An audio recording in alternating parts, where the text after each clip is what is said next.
Price the lord. ದೇವರ ನಮಗೆ ಸ್ತೋತ್ರ ಉಂಟಾಗಲಿ. ಕರ್ತನಿನದಾರ್ಥಿ ಈ ಹೊಸ ದಿನ ನಮ್ಮ ಜೀವಿತದಲ್ಲಿ ಒದಗಿಸಿ ಕೊಟ್ಟಿದ್ದಾನೆ. ನಾವು ಕರ್ತನಿಗೆ ಕೋಟಿ ಕೋಟಿ ಸ್ತೋತ್ರ ಸಲ್ಲಿಸುವ. ಯಾಕಂದ್ರೆ ಕಳೆದ ದಿವಸಗಳು ನಮ್ಮ ಜೀವಿತದಲ್ಲಿ ಆತನ ಉನ್ನತವಾಗಿಯೂ ಒಂದು ಅದ್ಭುತ ರೀತಿಯಲ್ಲಿ ನಮ್ಮ ನಡೆಸಿಕೊಂಡು ಇನ್ನದಾರ್ಥಿ ಈ ಹೊಸ ದಿನದಲ್ಲಿ ಆತನ ಆರಾಧನೆ ಮಾಡಬೇಕು.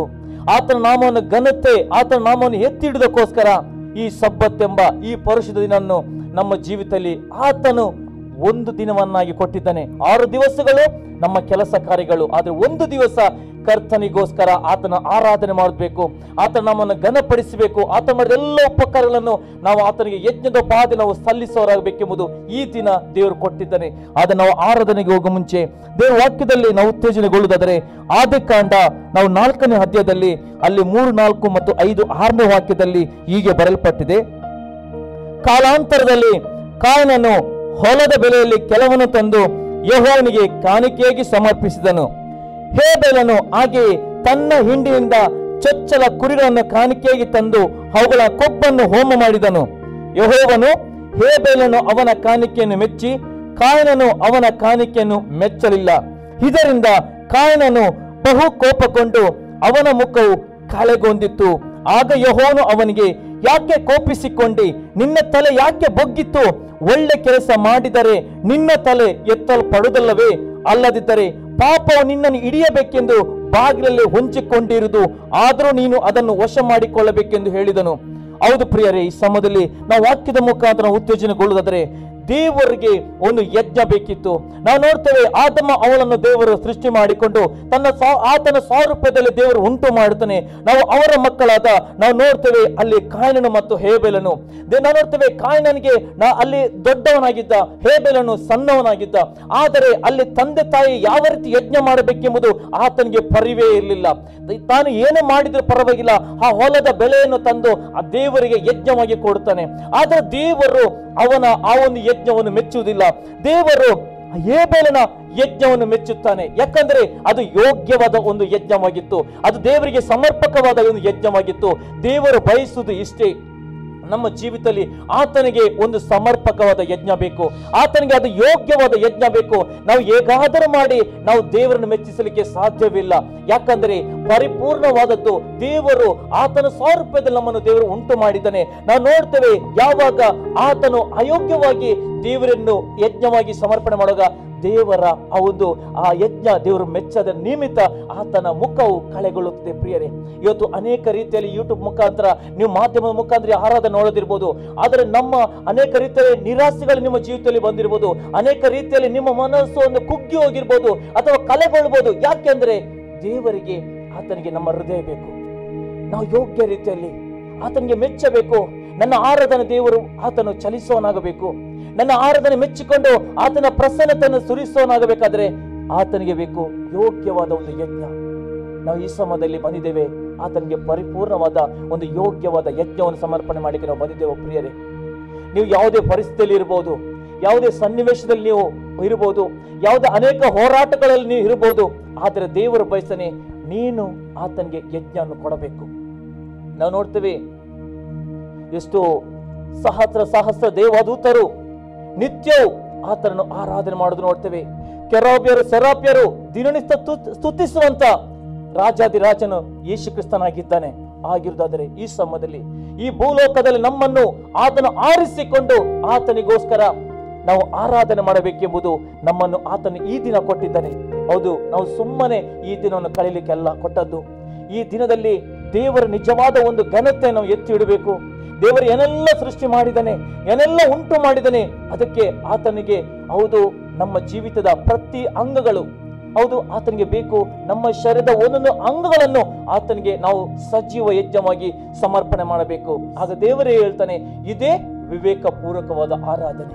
ಇದು ನಾವು ಮಾಡುವಾಗ ಮಾತ್ರ ನಮ್ಮ ಯಜ್ಞ ಮೆಚ್ಚುತ್ತಾನೆ, ನಮ್ಮ ಎಲ್ಲ ಚಿಂತೆ ತೆಗೆದಾಕ್ತಾನೆ. ದೇವರ ಒಂದು ಸಂಬಂಧವನ್ನು ಕಲ್ಪಿಸಲಿಕ್ಕಾಗ್ತದೆ. ಮತ್ತೆಲ್ಲ ನಮ್ಮ ಜೀವಿತ ಏನೆಲ್ಲ ನಮ್ಮಲ್ಲಿ ಅನೇಕ ಆಶೆಗಳಿರ್ಬೋದು, ಅನೇಕ ರೀತಿಯಲ್ಲಿ ನಮ್ಮಲ್ಲಿ ಬಾಯಾರಿಕೆ ಇರ್ಬೋದು, ಅದನ್ನು ದೇವರು ಈಡೇರಿಸುತ್ತಾನೆ. ಹೌದು ಪ್ರಿಯರು, ಈ ಸಮಯದಲ್ಲಿ ನಾವು ಸಮಯವನ್ನು ಸುಮ್ಮನೆ ಕಳ್ಕೊಳ್ಳೋದು ಬೇಡ. ಈ ಸ್ವಲ್ಪ ಕೊಟ್ಟ ಈ ಸಮಯದಲ್ಲಿ ನಾವು ಕರ್ತನಿಗೋಸ್ಕರ ನಮ್ಮನ್ನು ಒಪ್ಪಿಸಿಕೊಡೋಣ. ಯಾವುದೇ ಸ್ಥಿತಿಗತಿ ನೋಡಬೇಡಿ, ಯಾವುದೇ ಪರಿಸ್ಥಿತಿ ನೋಡಬೇಡಿ. ದೇವರು ನಮ್ಮ ಮಧ್ಯದಲ್ಲಿದ್ದಾನೆ, ದೇವರು ನಮ್ಮ ಮಧ್ಯದಲ್ಲಿ ಚಲಿಸ್ತಾ ಇದ್ದಾನೆ. ಅದಕ್ಕೋಸ್ಕರ ನಾವು ಈ ಸಮಯದಲ್ಲಿ ನಾವು ಪ್ರಾರ್ಥನೆ ಪೂರ್ವಕವಾಗಿ ನಾವು ಈ ಸಮಯದಲ್ಲಿ ಆರಾಧನೆಗೆ ಹೋಗುವ. ದೇವ, ನನ್ನ ಯಜ್ಞವನ್ನು ನೀನು ಮೆಚ್ಚು, ನನ್ನ ಆರಾಧನೆ ನೀನು ಮೆಚ್ಚು, ನನ್ನ ಆರಾಧನೆ ನಿನ್ನ ಆ ಮಹಿಮೆ ಇಳಿದು ಬರಲಿ, ನನ್ನ ಆರಾಧನೆಯಲ್ಲಿ ನಿನ್ನ ಪ್ರಸನ್ನತೆ ತುಂಬಲ್ಪಡಲಿ. ನನ್ನ ಆರಾಧನೆಯಲ್ಲಿ ಹೌದು ಒಂದೊಂದು ಆ ಸೈತಾನ ಸಂಗತಿಗಳು ಅದನ್ನ ಬಿಡುಗಡೆಗೊಳ್ಳುವ ರೀತಿಯಲ್ಲಿ ದೇವ ನನ್ನ ಆರಾಧನೆ ಆ ರೀತಿಯಾಗಿ ದೇವ ನೀನು ನಡೆಸಿಕೊಂಡು ಬೇಕೆಂಬುದು ನಾವು ಈ ಸಮಯದಲ್ಲಿ ಪ್ರಾರ್ಥನೆ ಮಾಡುವ. ಸ್ವರ್ಗ ನಮ್ಮ ತಂದೆ ದೇವರೇ, ನಿಮಗೆ ಸ್ತೋತ್ರ ಉಂಟಾಗಲಿ ಕರ್ತನೆಪ್ಪ. ದೇವ, ನಾವು ನೋಡ್ತೇವೆ ಕಾಯನನ ಯಜ್ಞವನ್ನು ನೀನು ಮೆಚ್ಚಲಿಲ್ಲ, ಹೇಬೇಲನ ಯಜ್ಞವನ್ನು ಮೆಚ್ಚಿದಂತ ದೇವರು ಇವತ್ತು ಸ್ವಾಮಿ ದೇವ ಇವತ್ತು ನಮಗೆ ಏನೆಲ್ಲ ನೀನು ಸತ್ಯವಾದ ವಾಕ್ಯದ ಮುಖಾಂತರ ದೇವ ಹೌದು ಸ್ವಾಮಿ ನಿನ್ನನ್ನೇ ಸಜೀವ ಯಜ್ಞವಾಗಿ ಈ ಲೋಕಕ್ಕೆ ನೀನು ಸಮರ್ಪಣೆ ಮಾಡಿದ್ದಿ. ಆದರೆ ಇವತ್ತು ನಮ್ಮ ಶರೀರದ ಒಂದೊಂದು ಅಂಗಾಂಗಗಳನ್ನು ಒಪ್ಪಿಸಿಕೊಟ್ಟು ದೇವ ನಿನ್ನನ್ನು ಪರಿಪೂರ್ಣವಾಗಿ ಆರಾಧನೆ ಮಾಡಲಿಕ್ಕೆ ನಮ್ಮನ್ನು ನಡೆಸೋಯ್ತದ್ಮನೆ. ನಮ್ಮಲ್ಲಿ ಯಾವುದೇ ಬಲಹೀನತೆಗಳು, ನಮ್ಮಲ್ಲಿ ಯಾವುದೇ ಕುಂದು ಕೊರತೆಗಳು ತೆಗೆದುಹಾಕಿಕೊಂಡು ಪೂರ್ಣ ಏಕಾಗ್ರತೆ ಉಳ್ಳವರಾಗಿದ್ದುಕೊಂಡು ದೇವ ಆ ಕಲ್ವಾರ್ ಶಿಲ್ಬೆ ನೋಡುವುದಕ್ಕೋಸ್ಕರ ನಮ್ಮನ್ನು ನಡೆಸೋಯ್ತದ್ಮನೆ. ದೇವ, ಇದನ್ನು ವೀಕ್ಷಿಸುವಂತ ಪ್ರತಿಯೊಂದು ಕುಟುಂಬಗಳಲ್ಲೂ ಪ್ರತಿಯೊಬ್ಬ ಜೀವಿತದಲ್ಲೂ ಸ್ವಾಮಿ ಒಂದು ಬಿಡುಗಡೆ, ಒಂದು ಸಮಾಧಾನವನ್ನು ಕೊಡಬೇಕಾಗಿ ನಾವು ಪ್ರಾರ್ಥಿಸಿಕೊಳ್ತೇವೆ. ಅದೇ ರೀತಿ ದೇವ ಆ ಕೊನೆ ಭಾಗದಲ್ಲಿ ವಾಕ್ಯದ ಭಾಗದ ಮುಖಾಂತರ ದೇವ ಒಬ್ಬೊಬ್ಬರ ಜೀವಿತಲ್ಲೂ ಒಂದು ಕಾರ್ಯಗತವಾಗಿ ಒಂದು ಬಿಡುಗಡೆ ಕೊಟ್ಟು ಆ ವಾಕ್ಯ ಒಬ್ಬೊಬ್ಬರ ಜೀವಿತದಲ್ಲಿ ಒಂದು ನವ ಜೀವವನ್ನು ಕೊಡುವ ರೀತಿಯಲ್ಲಿ ನೀನು ಕಾರ್ಯ ಮಾಡಬೇಕಾಗಿ ನಾವು ಪ್ರಾರ್ಥಿಸಿಕೊಳ್ತೇವೆ. ಪ್ರಾರಂಭದ ಕಡತನಕ ನಮ್ಮ ನಡೆಸು, ಆಧರಿಸು, ಬಲಪಡಿಸು. ನೀನು ಮಹಿಮೆ ಒಂದು ಯೇಸುವಿನ ನಾಮದಲ್ಲಿ ಈ ಪ್ರಾರ್ಥನೆ ಬೇಡುವಂತಂದೆ, ಆಮೆನ್. Praise the Lord. ನಾವು ಇನ್ನೊಂದು ಅರ್ಥಿ ನಾವು ಆತನ ಆರಾಧನೆ ಮಾಡಲಿಕ್ಕೆ ಈ ಸಮಯದಲ್ಲಿ ಹೋಗ್ತಾ ಇದ್ದೇವೆ. ನಾವು ನೋಡ್ಬೋದು, ನೀವು ಯೂಟ್ಯೂಬ್ ಮುಖಾಂತರ ನಿಮಗೆ ಈ ಆರಾಧನೆ ನಿಮಗೆ ಒಳ್ಳೆದಾಗಿರೋದ್ರೆ ನೀವು ಲೈಕ್ ಮಾಡಿ, ನಿಮ್ಮ ಎಲ್ಲ ಪ್ರಾರ್ಥನಾ ಮನವಿಗಳು ಏನಾದ್ರು ಇದ್ರೆ ನೀವು ಕಮೆಂಟ್ ಬಾಕ್ಸ್ ಅಲ್ಲಿ ಕಮೆಂಟ್ ಮಾಡಿ.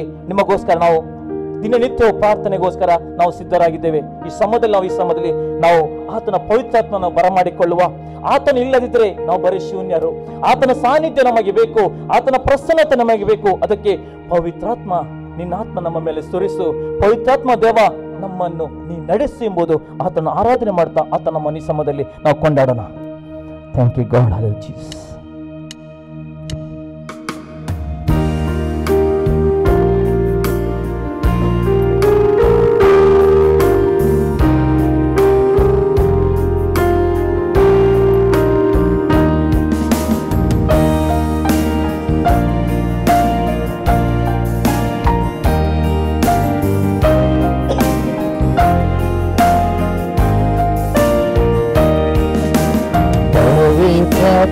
ದೇವ ನಿನ್ನ ಪಾದಮೇಲ್ ಸುರಿಸು.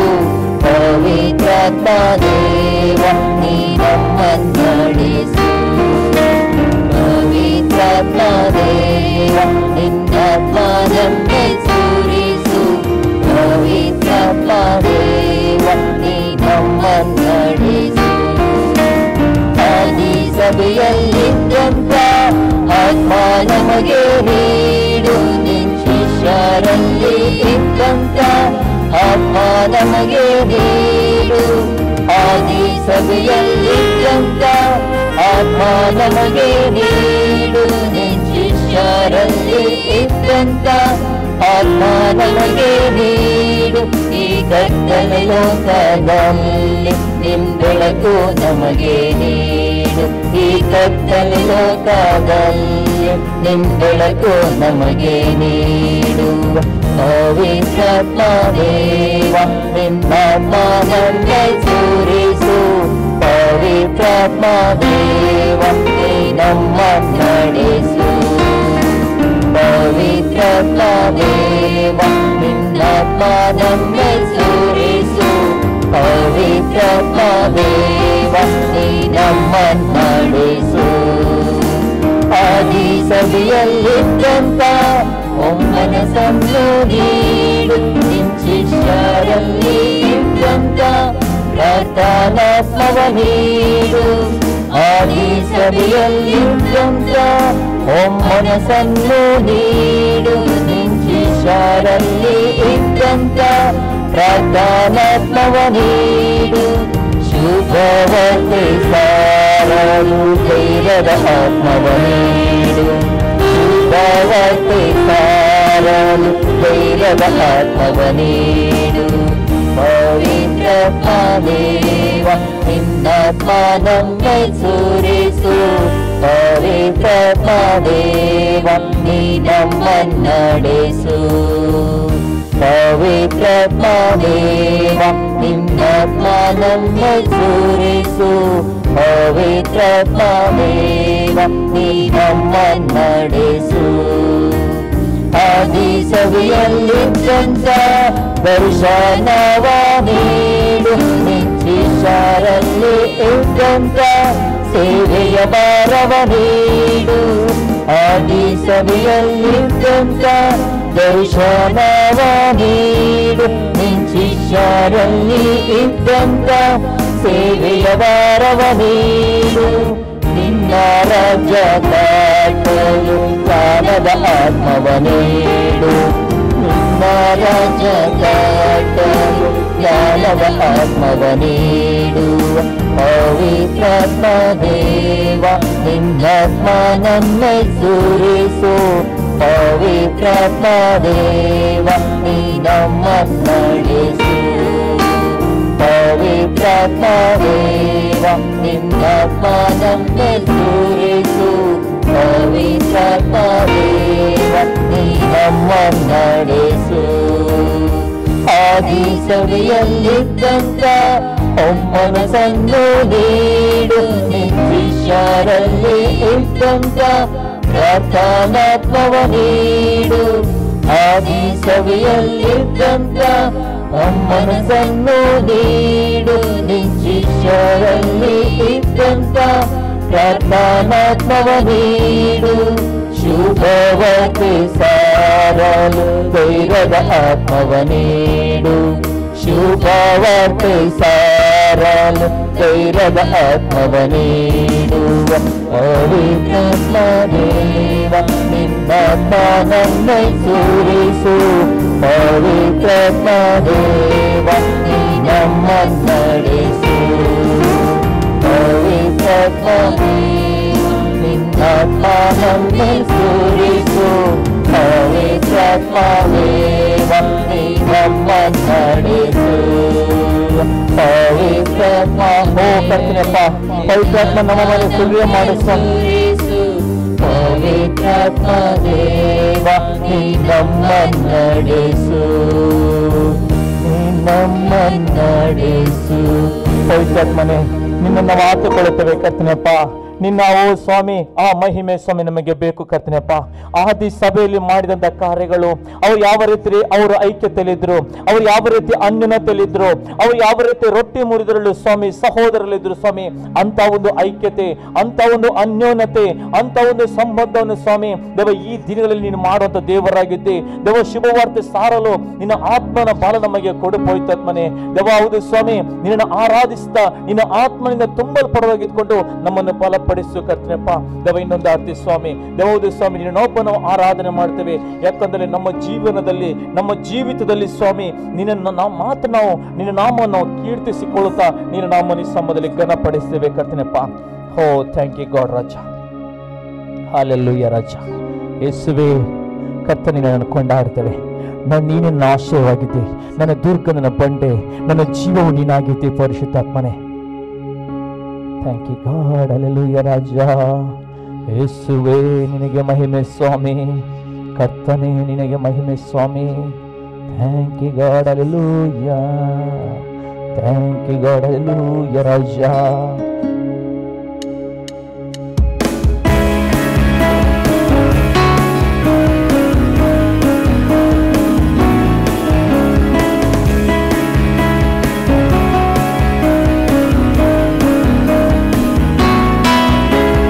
ಕರ್ತನೇ ನಿನ್ನನ್ನು ಕೊಂಡಾಡುವೆನು, ನನಗೆ ಆಶ್ರಯ ನೀನಲ್ಲವೇ. ಕರ್ತನೇ ನಿನ್ನನ್ನು ಕೊಂಡಾಡುವೆನು, ನನಗೆ ಆಶ್ರಯ ನೀನಲ್ಲವೇ.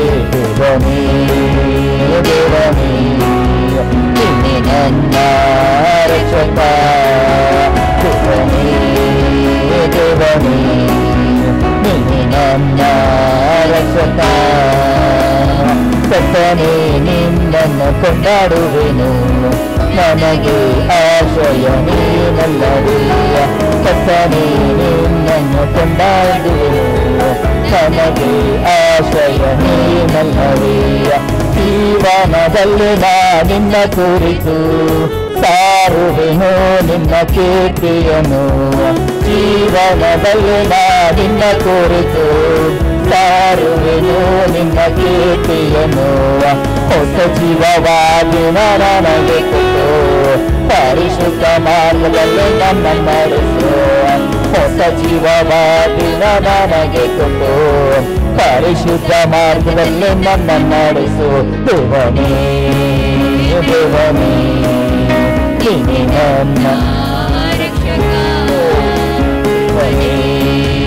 ದೇವನೇ ನೀನೇ ನನ್ನ ರಕ್ಷಕ ಕರ್ತನೇ ನಿನ್ನನ್ನು ಕೊಂಡಾಡುವೆನು ನನಗೆ ಆಶ್ರಯ ನೀನಲ್ಲವೇ ಕರ್ತನೇ ನಿನ್ನನ್ನು ಕೊಂಡಾಡುವೆನು ನನಗೆ ಆಶ್ರಯ ನೀನಲ್ಲವೇ ಬೆಟ್ಟಗಳು ಸ್ಥಳವನ್ನು ಬಿಟ್ಟು ಹೋದರು ಗುಡ್ಡಗಳು ನಡುಗಿ ಕದಲಿದರು ಬೆಟ್ಟಗಳು ಸ್ಥಳವನ್ನು ಬಿಟ್ಟು ಹೋದರು ಗುಡ್ಡಗಳು ನಡುಗಿ ಕದಲಿದರು ಅಂಗೈಯಲ್ಲಿ ಚೇಪಿಸಿ ಕಾಪಾಡುವ ಶಾಂತಿ ಪೂರ್ಣ ಪ್ರೀತಿ ಕೊಡುವವನು ಅಂಗೈಯಲ್ಲಿ ಚೇಪಿಸಿ ಕಾಪಾಡುವ ಶಾಂತಿ ಪೂರ್ಣ ಪ್ರೀತಿ ಕೊಡುವವನು ದೇವನೇ ದೇವನೇ ನೀನೇ ನನ್ನ ರಕ್ಷಕ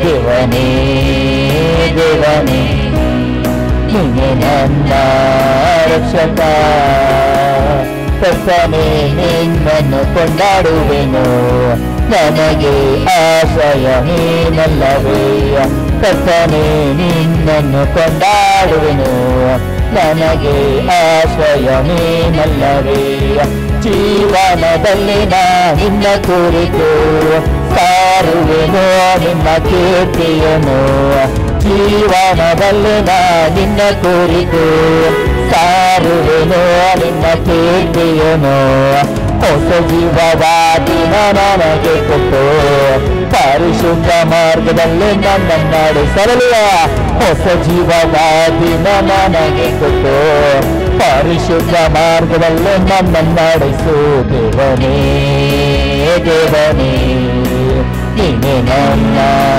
ರಕ್ಷಕ ದೇವನೇ ದೇವನೇ ನೀನೇ ನನ್ನ ರಕ್ಷಕ ಕರ್ತನೇ ನಿನ್ನನ್ನು ಕೊಂಡಾಡುವೆನು ನನಗೆ ಆಶ್ರಯ ನೀನಲ್ಲವೇ ಕರ್ತನೇ ನಿನ್ನನ್ನು ಕೊಂಡಾಡುವೆನು ನನಗೆ ಆಶ್ರಯ ನೀನಲ್ಲವೇ ಬೆಟ್ಟಗಳು ಸ್ಥಳವನ್ನು ಬಿಟ್ಟು ಹೋದರು ಗುಡ್ಡಗಳು ನಡುಗಿ ಕದಲಿದರು ಬೆಟ್ಟಗಳು ಸ್ಥಳವನ್ನು ಬಿಟ್ಟು ಹೋದರು ಗುಡ್ಡಗಳು ನಡುಗಿ ಕದಲಿದರು ಅಂಗೈಯಲ್ಲಿ ಚೇಪಿಸಿ ಕಾಪಾಡುವ ಶಾಂತಿ ಪೂರ್ಣ ಪ್ರೀತಿ ಕೊಡುವವನು ಅಂಗೈಯಲ್ಲಿ ಚೇಪಿಸಿ ಕಾಪಾಡುವ ಪೂರ್ಣ ಪ್ರೀತಿ ಕೊಡುವವನು ದೇವನೇ ದೇವನೇ ನೀನೇ ನನ್ನ ರಕ್ಷಕ ದೇವನೇ ದೇವನೇ ನೀನೇ ನನ್ನ ರಕ್ಷಕ ಕರ್ತನೇ ನಿನ್ನನ್ನು ಕೊಂಡಾಡುವೆನು ನನಗೆ ಆಶ್ರಯ ನೀನಲ್ಲವೇ ಕರ್ತನೇ ನಿನ್ನನ್ನು ಕೊಂಡಾಡುವೆನು ನನಗೆ ಆಶ್ರಯ ನೀನಲ್ಲವೇ ಯೇಸುವೇ ಯೇಸುವೇ ನೀನೇ ನನ್ನ ರಕ್ಷಕ ಯೇಸುವೇ ಮೋಹನ ರಾಜ ನಿನ್ನೊಬ್ಬನೇ ರಕ್ಷಕನ ಸ್ವಾಮಿ ನಿನ್ನ ನಾಮವನ್ನು ಮಾತ್ರ ನಾವು ಕೊಂಡಾಡ್ತೇವೆ ಸ್ವಾಮಿ ಇದು ನಮ್ಮ ಆಶ್ರಯವಾಗಿದೆ ನಮ್ಮ ದುರ್ಗವಾಗಿದೆ ನಮ್ಮ ಬಂಡೆಯಾಗಿದೆ ಕರ್ತನಪ್ಪ ಬೆಟ್ಟಗಳ ಸ್ಥಳವನ್ನು ಬಿಟ್ಟು ಹೋದವು ಗುಡ್ಡಗಳು ಸ್ವಾಮಿ ನಡುವೆ ಕದಲಿದವು ಆಗಲೂ ಅಂಗದಲ್ಲಿ ಚಿಂತಿಸಿಕೊಂಡು ನಮ್ಮನ್ನು ಪ್ರತಿನಿತ್ಯ ಕಾಪಾಡಿದ ದೇವರು ನೀನೊಬ್ಬನೇ ಸ್ವಾಮಿ ಎಲ್ಲರೂ ನಿಮ್ಮನ್ನು ಕೈ ಬಿಟ್ಟಿರ್ಬೋದು ಎಲ್ಲ ಪರಿಸ್ಥಿತಿಗಳು ನಿಮ್ಮನ್ನು ಕೈ ಬಿಟ್ಟಿರ್ಬೋದು ಎಲ್ಲ ಸಂಗತಿಗಳು ನಿಮ್ಮನ್ನು ಕೈ ಬಿಟ್ಟಿರ್ಬೋದು ಆದರೆ ನಾನು ನಿನ್ನೊಂದಿಗೆ ಎಂಬುದು ನಮಗೆ ಧೈರ್ಯ ತುಂಬಿಸಿ ನಮ್ಮನ್ನು ಬಲಪಡಿಸುವ ದೇವರು ನೀನು ಒಬ್ಬನೇ ಸ್ವಾಮಿ, ನೀನೊಬ್ಬನೇ ಆರೋಗ್ಯದಾಯಕನು. ಯೆಹೋವ ರಾಮ, ಯೆಹೋವ ಶಾಲೋಮ್, ಯೆಹೋವ ನಿತ್ಯ, ಯೆಹೋವ ರೋಹಿ. ಹೌದು ಸ್ವಾಮಿ, ಪ್ರತಿ ನಿತ್ಯವೂ ಸ್ವಾಮಿ ಜಯದಲ್ಲಿ ಮುನ್ನಡೆಸುವಂತ ದೇವರು ನೀನಾಗಿದೆ ಕರ್ತನಪ್ಪ. ಅದಕ್ಕೆ ನಾವು ಹೇಳುತ್ತೇವೆ, ಕರ್ತನೆ ನೀನೇ ನಮ್ಮ ಆಶ್ರಯ, ನಮ್ಮ ದುರ್ಗ ನೀನು, ನಮ್ಮ ಬಂಡ ನೀನು, ನನ್ನ ಸರ್ವಸ್ವ ನೀನು ಎಂಬುದನ್ನು ಸ್ವಾಮಿ ನೀನು ನಾಮನ್ನು ಕಂಠಾಘೋಷವಾಗಿ ನಾವು ಆರಾಧಿಸಿಕೊಳ್ಳುತ್ತಾ ನೀನು ನಾಮನ್ನು ಕೀರ್ತಿಸಿಕೊಳ್ಳುತ್ತೇವೆ ಸ್ವಾಮಿ. ದೇವ, ಈ ಕೊನೆಯ ಭಾಗದಲ್ಲಿ ನಾವಿದ್ದೇವೆ ಸ್ವಾಮಿ. ನಮ್ಮ ಕಣ್ಣುಗಳನ್ನು ಮುಚ್ಚಿಕೊಳ್ಳುತ್ತಾ ನಾವು ಆತನು ಆತ್ಮದಿಂದಲೂ ಸತ್ಯದಿಂದಲೂ ಈ ಸಮಯದಲ್ಲಿ ನಾವು ಆರಾಧನೆಗೆ ಹೋಗುವಾಗ, ಆತ್ಮನೇ ನಮ್ಮ ಜೊತೆಯಲ್ಲಿ ನೀನು ಬಾ. ಪವಿತ್ರಾತ್ಮನೇ, ನಿನ್ನ ಆತ್ಮ ಸ್ವರೂಪನಾಗಿದ್ದುಕೊಂಡು ನಮ್ಮನ್ನು ತುಂಬಿಸು. ಸ್ತೋತ್ರಗಳ ಯಜ್ಞಗಳನ್ನು ಯಾವ ರೀತಿ ಹೇಬೇಲನು ಹೌದು ಆ ಕುರಿಯಾದ ಯಜ್ಞವನ್ನು ಸಮರ್ಪಿಸಿ ಮೆಚ್ಚುಗೆ ಪಡೆದನು, ಅದೇ ರೀತಿ ನಾವು ಸ್ತೋತ್ರಗಳ ಯಜ್ಞ, ಆರಾಧನೆ ಯಜ್ಞ, ನಾವು ಪ್ರತಿಯೊಂದು ಆರಾಧನೆಯಲ್ಲಿ ಆತನಿಗೆ ಘನವನ್ನು ಸಲ್ಲಿಸುವಂತ ಯಜ್ಞವಾಗಿ ಈ ಸಮಯದಲ್ಲಿ ನಮ್ಮನ್ನು ಕೊನೆಯ ಭಾಗದಲ್ಲಿ ಕಣ್ಣುಗಳ ಮುಚ್ಚಿಕೊಳ್ಳುತ್ತಾ ಆತನ ನಾಮವನ್ನು ಆರಾಧಿಸೋಣ. Thank you god.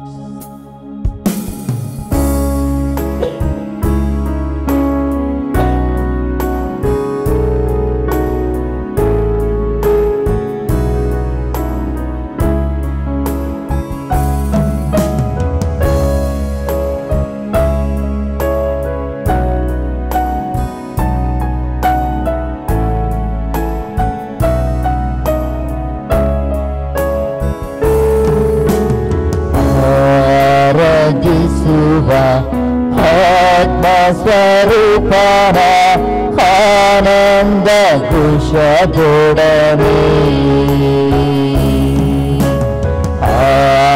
ಆರಾಧಿಸುವ ಆತ್ಮ ಸ್ವರೂಪನ ಆನಂದ ಕುಶದೊಡನೆ ಸ್ತೋತ್ರಗಳ ಯಜ್ಞವನ್ನು ಅರ್ಪಿಸುವ ಯೇಸುವಿಗೆ ಸ್ತೋತ್ರಗಳ ಯಜ್ಞವನ್ನು ಅರ್ಪಿಸುವ ಯೇಸುವಿಗೆ ಹಲ್ಲೆಲೂಯಾ ಹಲ್ಲೆಲೂಯಾ ಹಲ್ಲೆಲೂಯಾ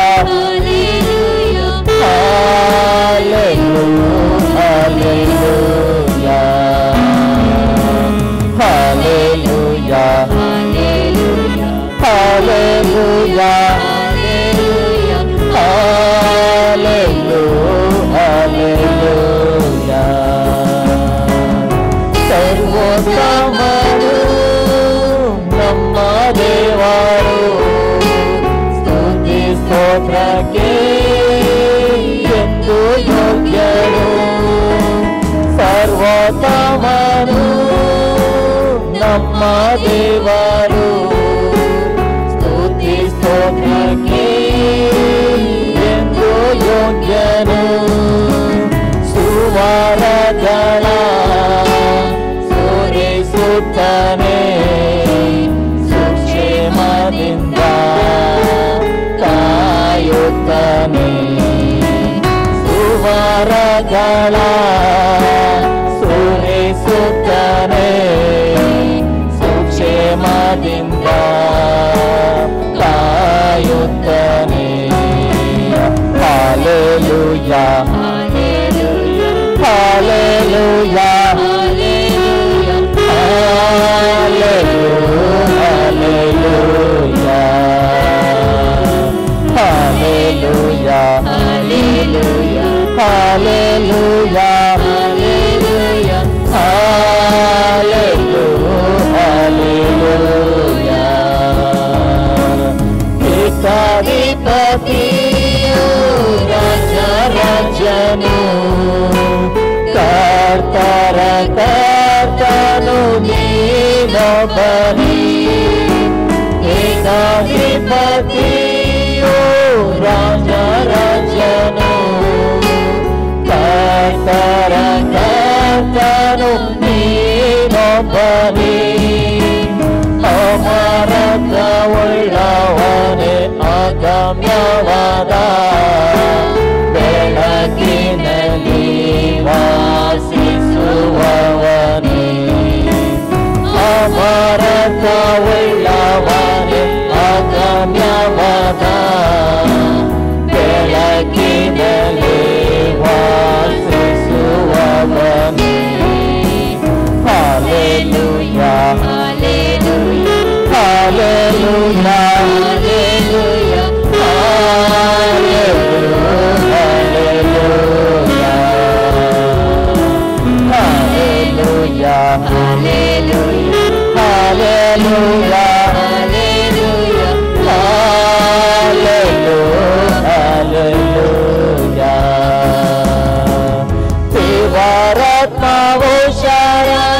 ಆರಾಧಿಸುವ ಆತ್ಮಸ್ವರೂಪನಾದ ಯೇಸುವನ್ನು ದೇವರಾತ್ಮವಶರಾಗಿ ಆರಾಧಿಸುವ ಆತ್ಮಸ್ವರೂಪನಾದ ಯೇಸುವನ್ನು ಆತ್ಮದಿಂದಲೂ ಸತ್ಯದಿಂದಲೂ ಸತ್ಯ ದೇವರನ್ನು ಆರಾಧಿಸುವ ಆತ್ಮದಿಂದಲೂ ಸತ್ಯದಿಂದಲೂ ಸತ್ಯ ದೇವರನ್ನು ಆರಾಧಿಸುವ ಹಲ್ಲೆಲೂಯಾ ಹಲ್ಲೆಲೂಯಾ ಹಲ್ಲೆಲೂಯಾ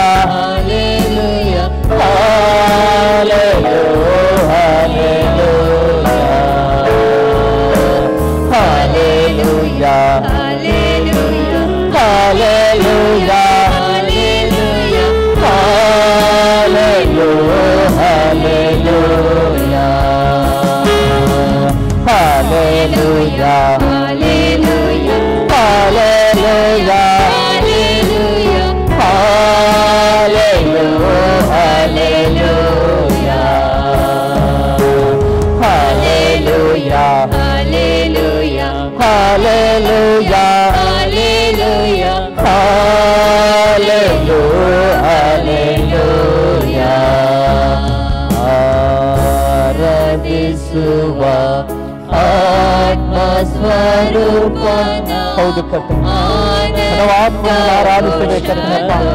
ದೇವರತ್ನ ವಶರಾಗಿಕೊಂಡು ಸ್ವಾಮಿ ಸತ್ಯದಿಂದ ಆತ್ಮವನ್ನು ಆರಾಧನೆ ಮಾಡ್ತೇವೆ, ಕೊಂಡಾಡ್ತೇವೆ ಸ್ವಾಮಿ. ದೇವರನ್ನ ಆರಾಧಿಸುವಂತ ಜನಾಂಗ ಜೇಲಲ್ಲಿ ಸ್ವಾಮಿ. ದೇವ ಆರಾಧನೆಯಲ್ಲಿ ಚಲಿಸುವಂತ ದೇವರಾಗಿದ್ದೆ, ಆರಾಧನೆಯಲ್ಲಿ ಬಿಡುಗಡೆ ಮಾಡುವಂತ ದೇವರಾಗಿದ್ದೆ, ಆರಾಧನೆಯಲ್ಲಿ ಅದ್ಭುತ ಮಾಡುವಂತ ದೇವರಾಗಿದ್ದೆ ಕರ್ತನಪ್ಪ. ನಮ್ಮ ಆರಾಧನೆ ಮೆಚ್ಚುವಂತ ದೇವರೇ, ನಿನಗೊಬ್ಬರಿಗೆ ಸ್ತೋತ್ರ, ನಿಮಗೆ ಸ್ತೋತ್ರಗಳ ಯಜ್ಞವನ್ನು ಸಮರ್ಪಿಸ್ತೇವೆ ಸ್ವಾಮಿ. ಯೇಸುವಿಗೆ ಸ್ತೋತ್ರಗಳ ಯಜ್ಞವನ್ನು ಅರ್ಪಿಸುವೆ